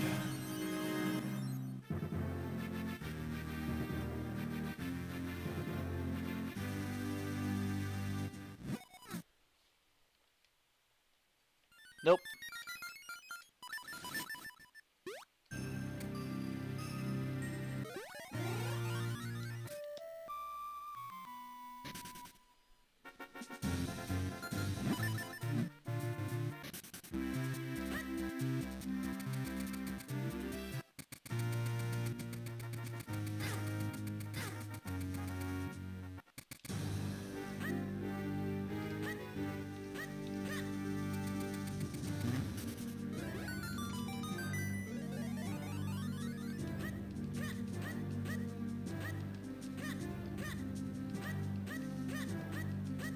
So at this point, I'm convinced that we could have done droplets with Cape.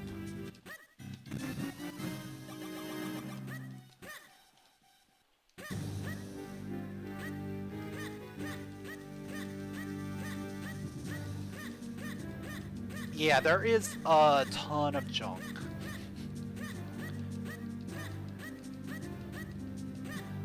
And that's mostly because of Rupee mania. Like the fact that there's so many like freestanding rupees in this game, it just adds so much clutter.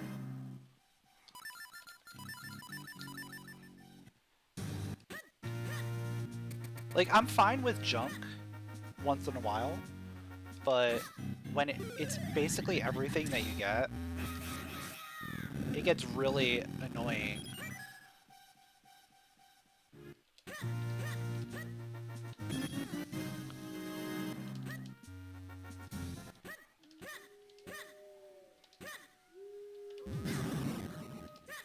Because I like to have like a sense of direction and a sense of purpose. Here it's just like, I'm just gonna check a million things and hope I find something. Find the needle in the haystack. And if I don't, I keep searching.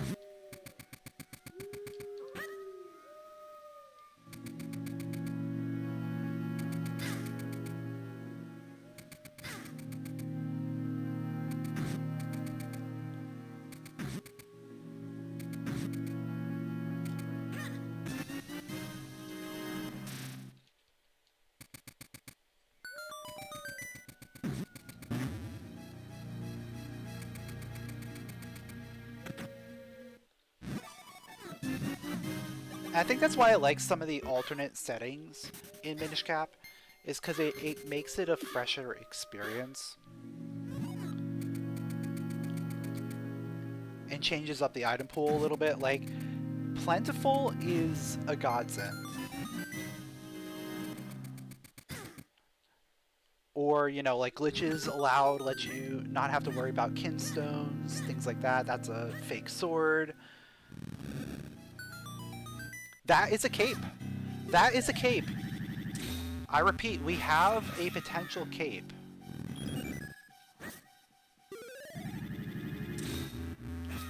And I made my clones the wrong way. That is a real cape. Real cape. I repeat, we have a real cape.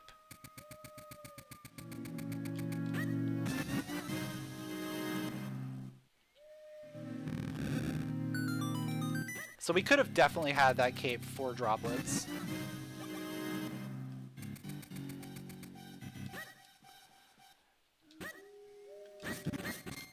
So that really is annoying. But, we'll make it work. I think I'm just gonna pop my head in here. And then head straight to Hylia.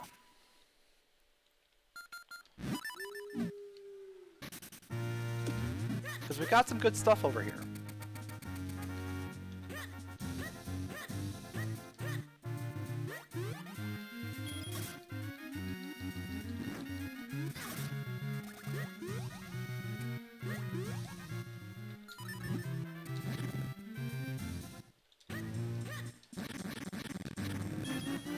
And the fact of the matter is, we are just 2 kinstones from go mode. Now obviously those kinstones can be anywhere, but there's a pretty good shot that at least one's gonna be in here.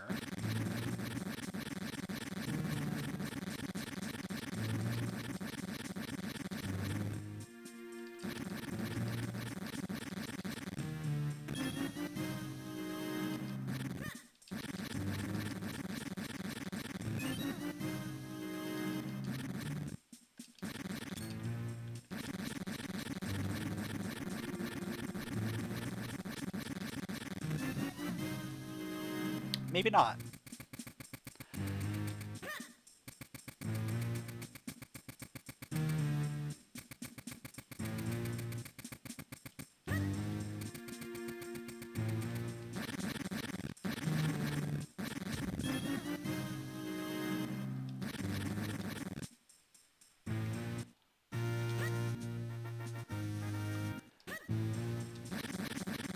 We're probably in town somewhere then.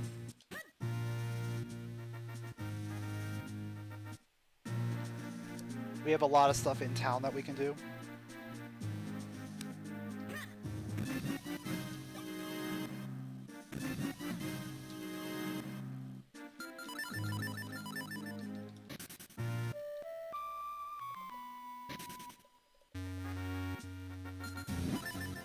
I have so much health.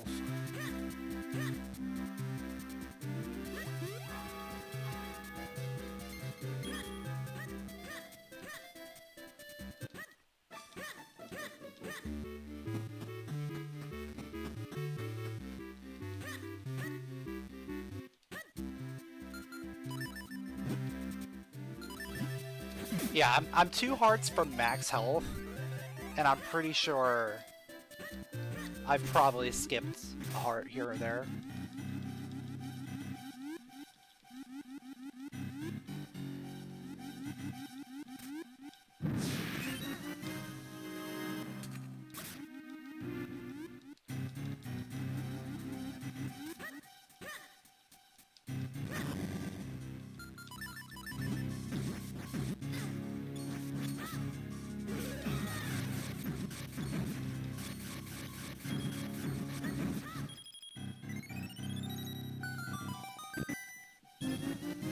Oh wait, no, Fortress, yeah.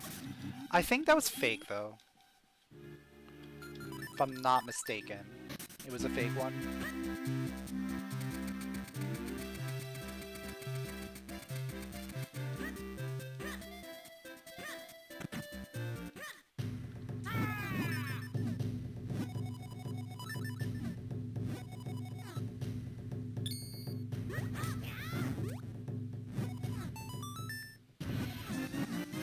Oh! Oh! Book! Book, book! Book, book, book! Book, book, book! Book, book, book, book, book! Book, book, book, book, book.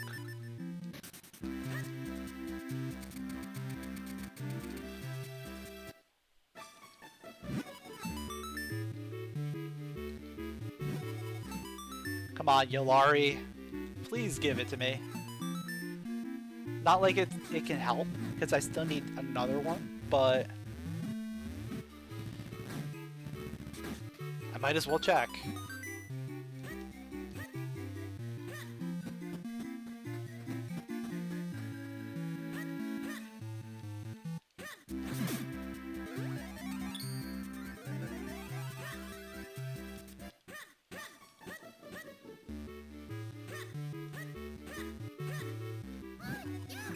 Nope.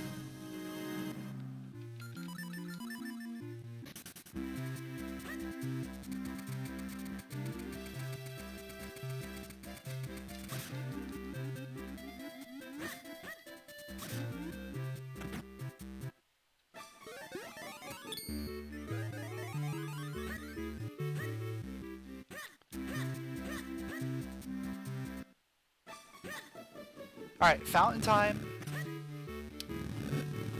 Maybe we'll get lucky and find both in fountain.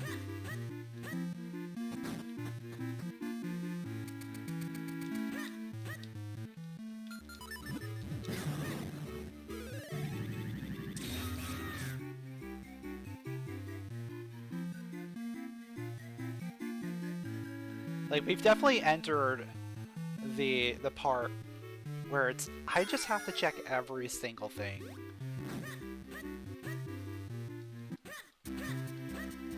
So there is a sword beam. So we have found every single scroll then.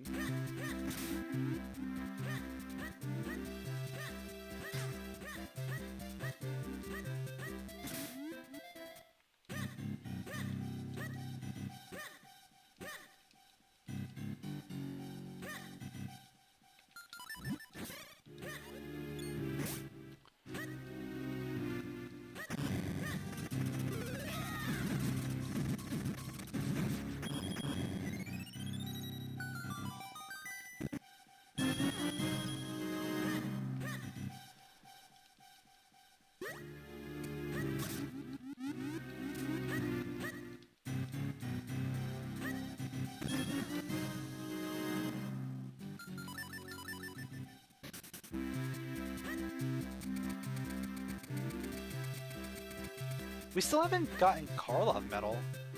That's kind of surprising. We're missing 2.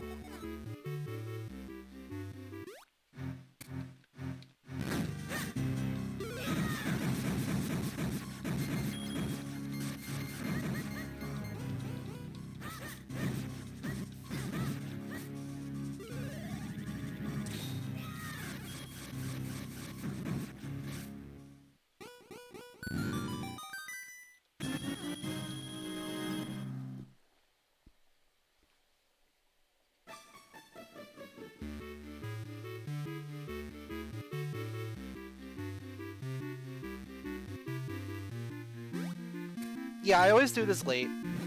That's because it goes by so much faster when you have upgrades.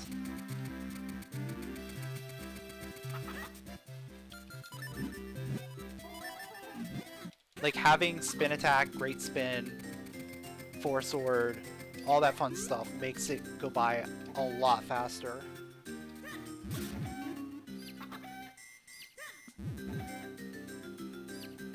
Than if you just had like regular fighter sword.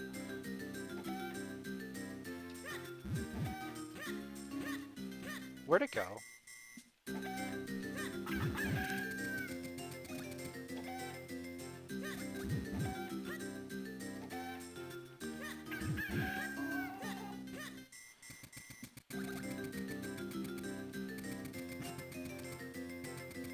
Where did it go? Legitimately... How'd you get over there? How?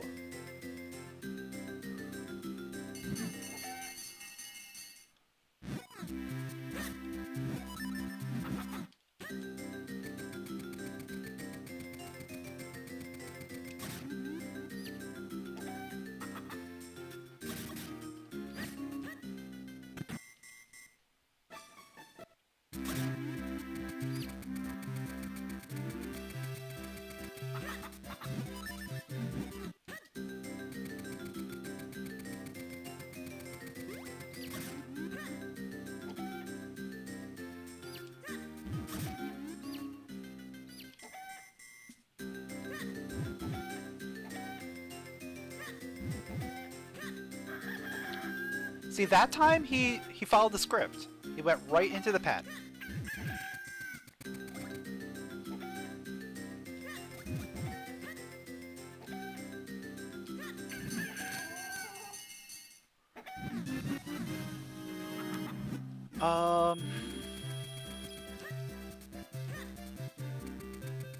I'm really running out of things to do, or things to think about.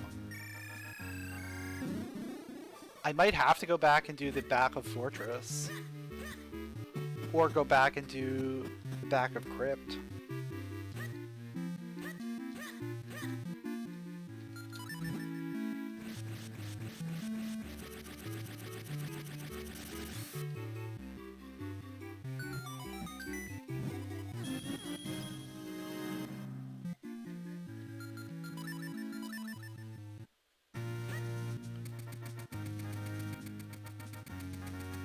Wait, did I ever?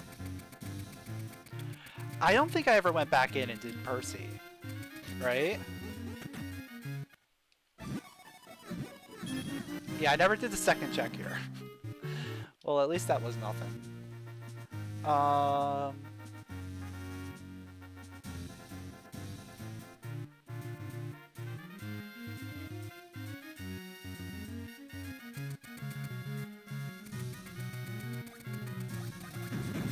Yeah, let's go back to Fortress.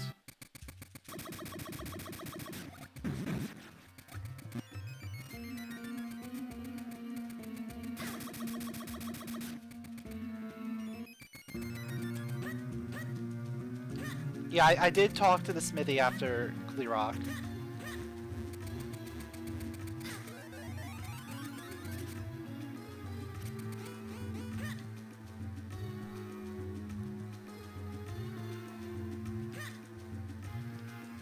Yeah, we've had 4 sword for over an hour, and in that time we've gotten 1 Cloud Top Kinstone.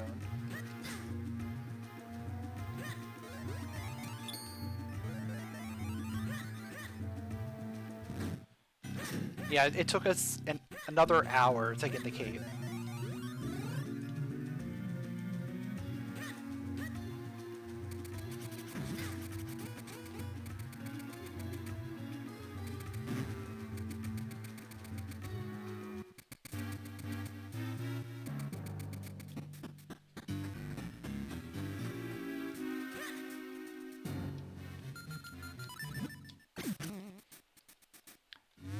You know, with the way this seed started, I would have thought someone would have finished by now. But with the way it's ending, I am not surprised no one has finished.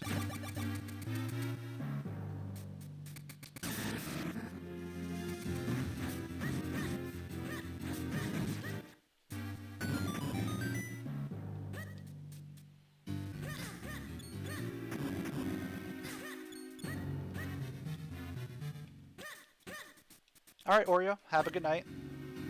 Thanks for stopping by.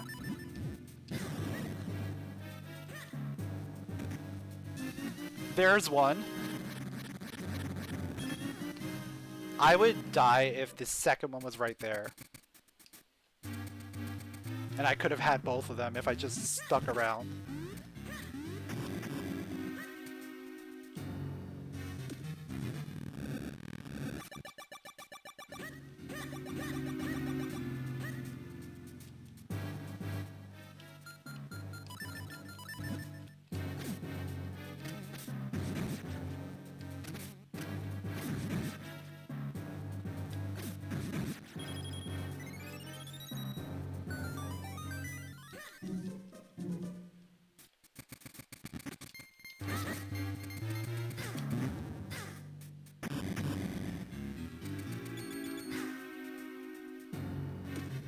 So at least we know Fortress is required.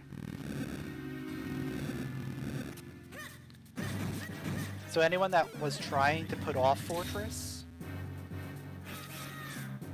would eventually have to come here. However, we didn't put off Fortress, and we had to come here a second time.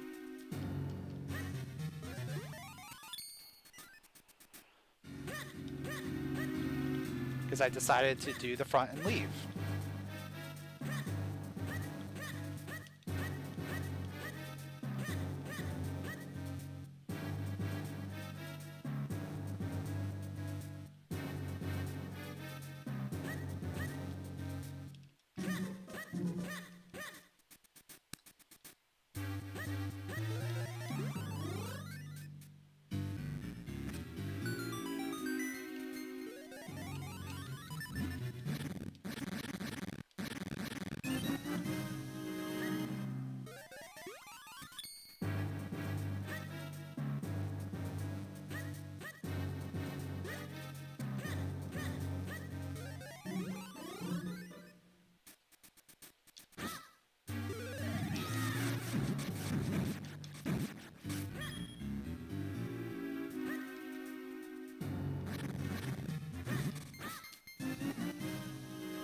Oh, and even if I wanted to do the boss, I would have had to come to the back. I totally didn't even realize I didn't have boss key.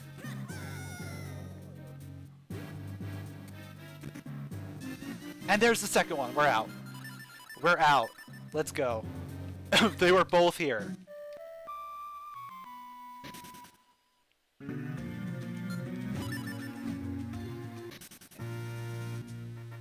And my tracker stopped tracking for some reason.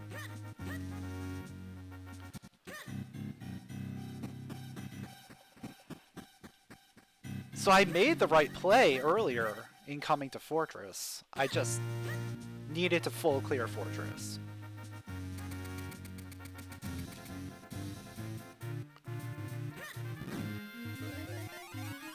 But at least we didn't have to do the boss. That's a plus.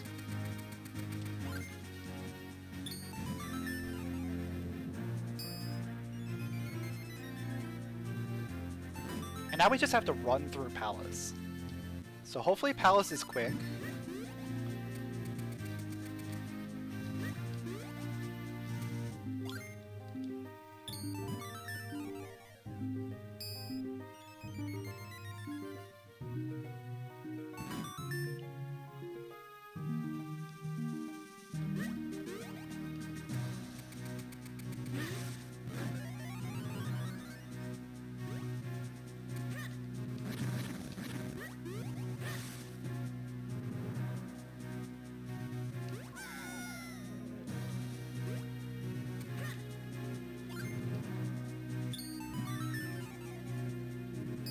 It's all going to depend on where the keys are and where the boss key is. Like, if we can get early boss key and then quick 4 keys, we can just run right through.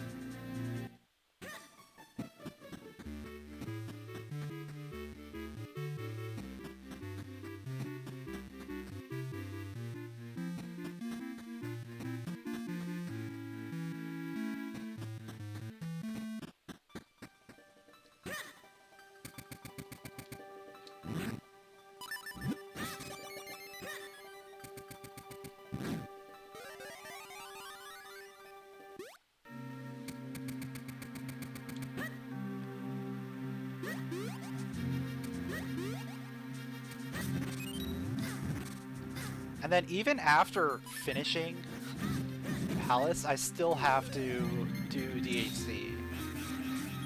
So we're not finishing for a while.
Alright, 2 small keys, and that's it.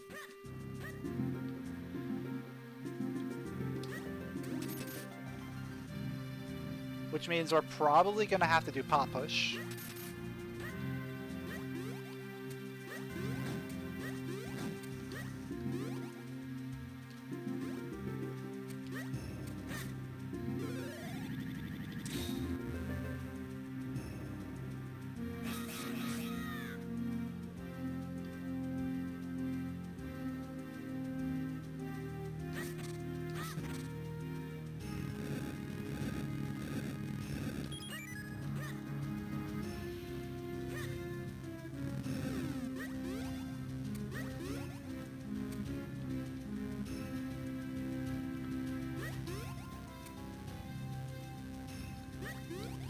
I'm expecting boss key on Pot Push. But it's also possible boss key is going to be a little bit later on.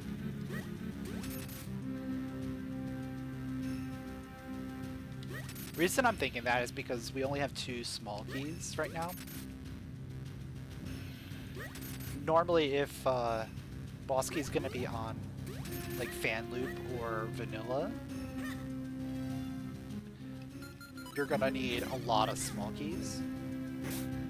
There's not that many opportunities left. Unless basically everything ends up being a small key.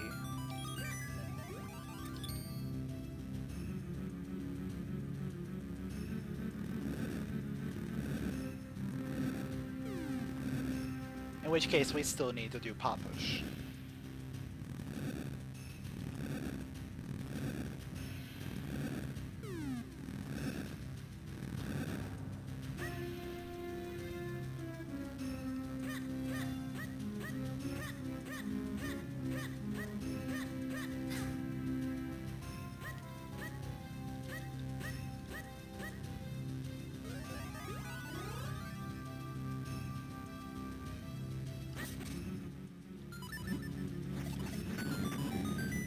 It's a small key. Okay.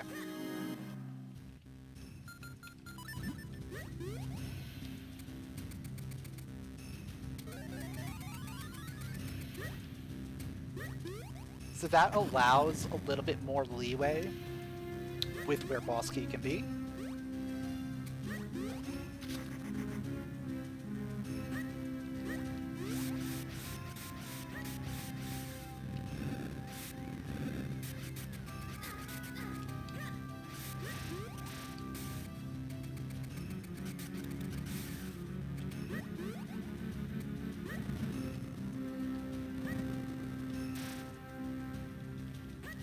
Still expecting it to show up in one of these next 2 jacks.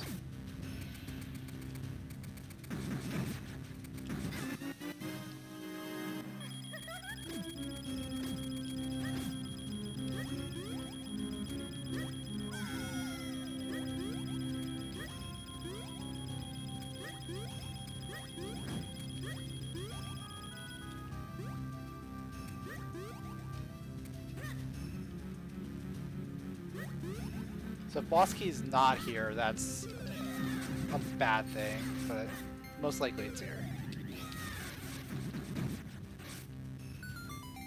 Yep.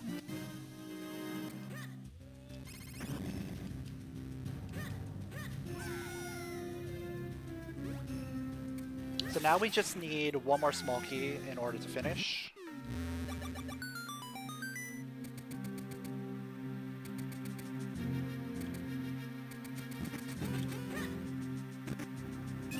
And there we go. So we have all the small keys that we need. Now we just have to run to the end of the dungeon.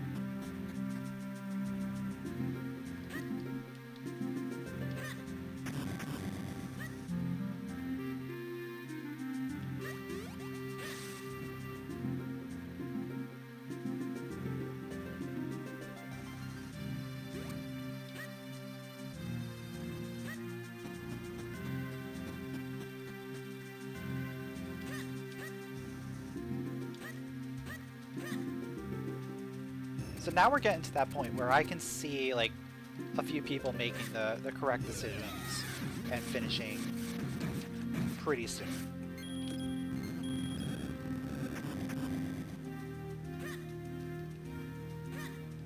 Because all they had to do was full clear Fortress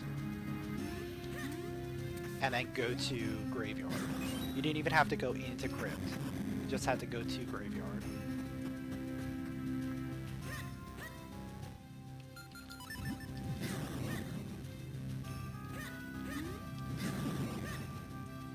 I think the big thing was that full clear Fortress. I think a lot of people probably did not want to stay there and do the full Fortress.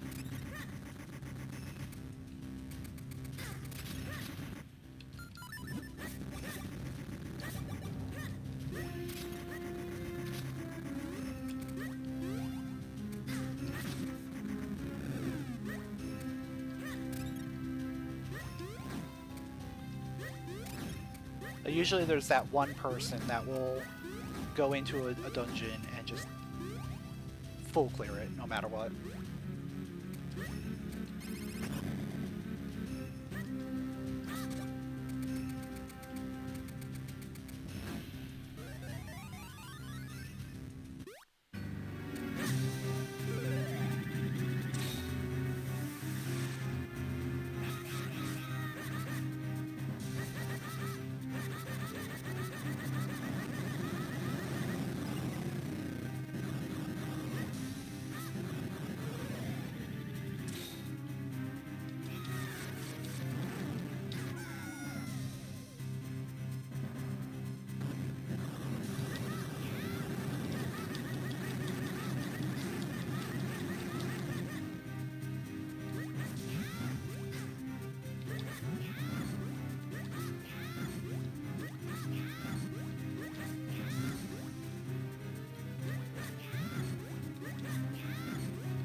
Alright.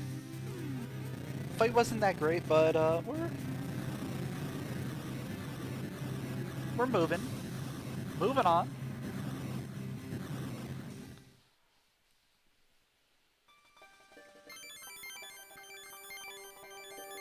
And there's our final element, finally.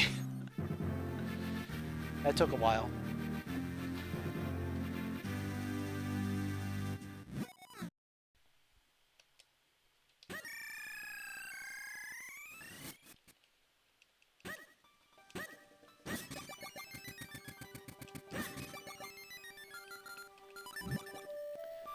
Alright, now we just have DHC and then we're done.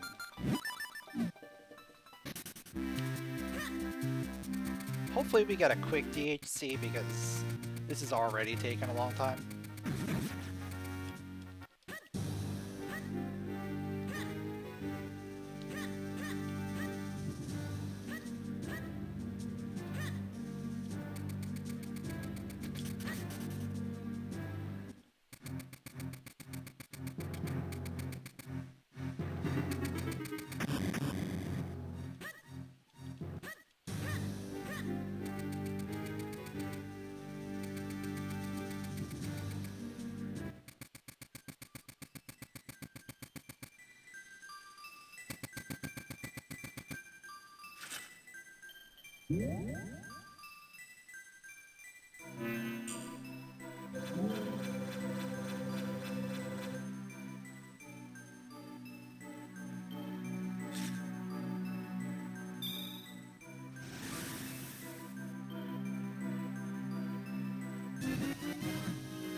Oh, we got boss key right away.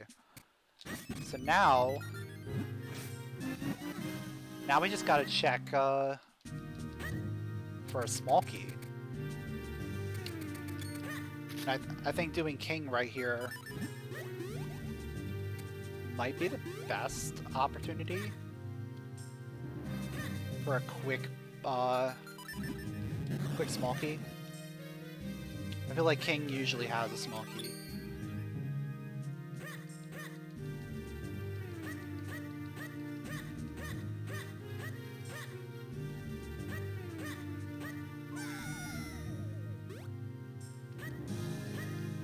So we did get, like, the best possible boss key. Like, we got boss key right away.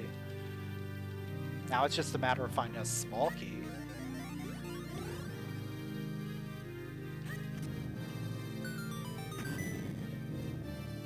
Which is guaranteed in one of two checks, so... At most, we're checking 3 things in this dungeon. And there we go.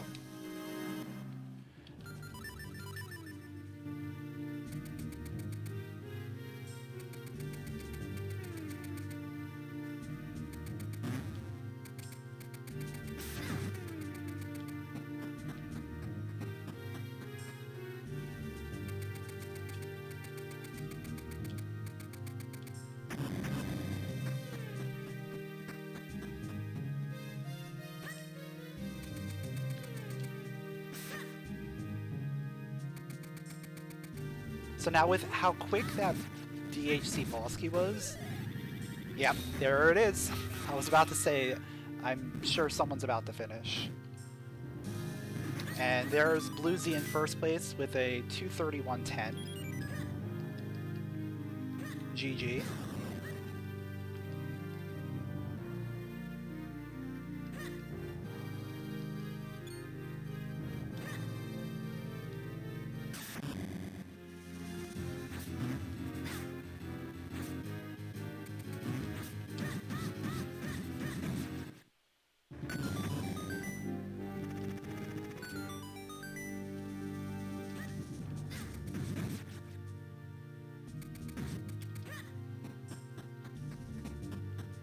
All things considered, we're not that far behind.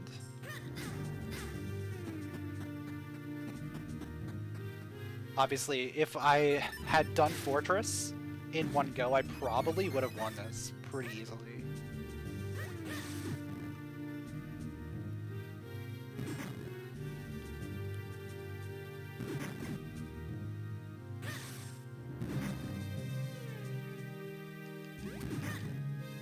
Like, if I didn't have to go all the way back to Fortress,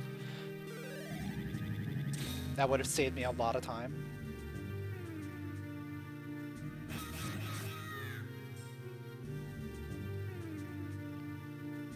And then the other thing would have been going to Graveyard before going back to Droplets.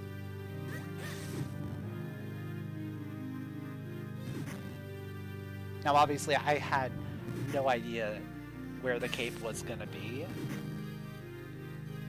but it might have been a better idea for me to continue to look for the cape in the overworld. Especially in Graveyard, where Graveyard has a significant amount of items. And usually has something.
I could have gone a little bit better, but I'm fine with that.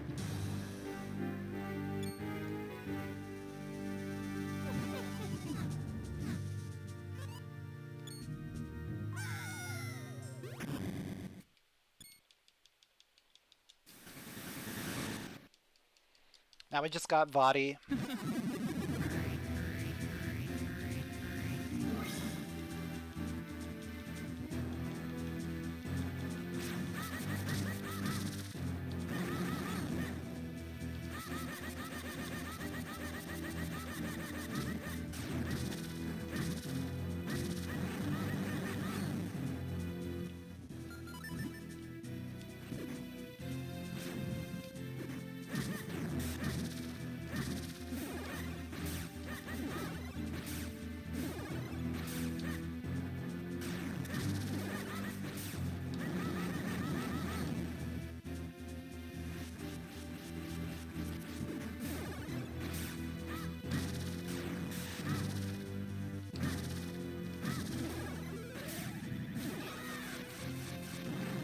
And Hendrix taking second place with a 235.51.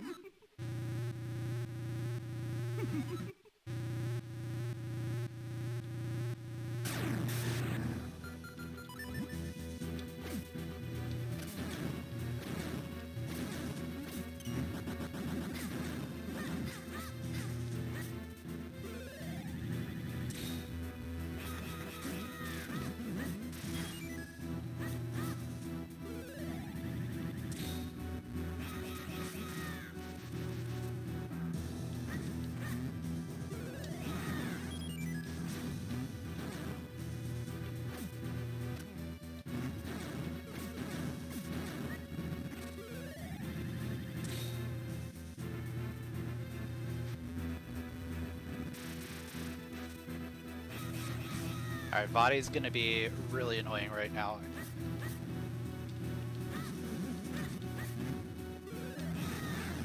That's fine.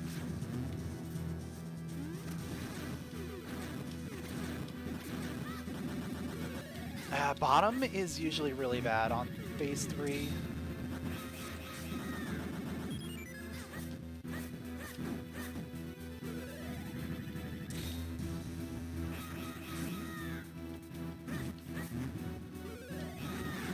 But we made it work. Alright, just one last phase and then we're done.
I heard it.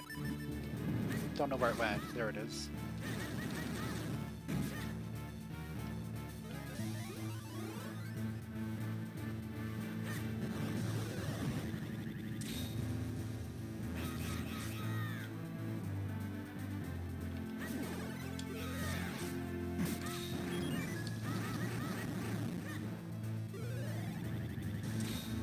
Alright, just 2 more volleys of tennis and then we are officially done.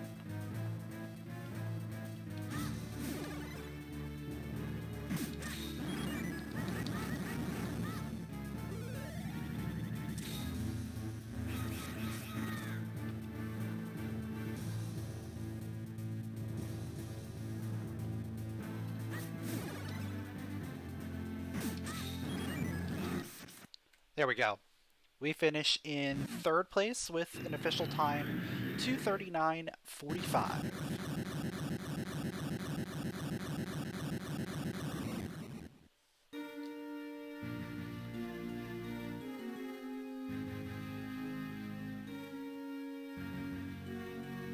Not terrible, but, you know, we could have done a lot better if we didn't leave Fortress.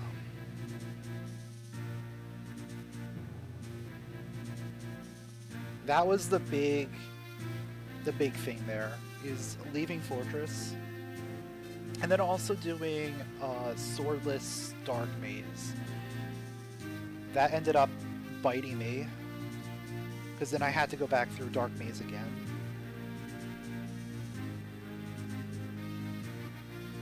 I mean, I didn't have to, right? Because I could have had Cape. But I had to go to Graveyard to get Cape.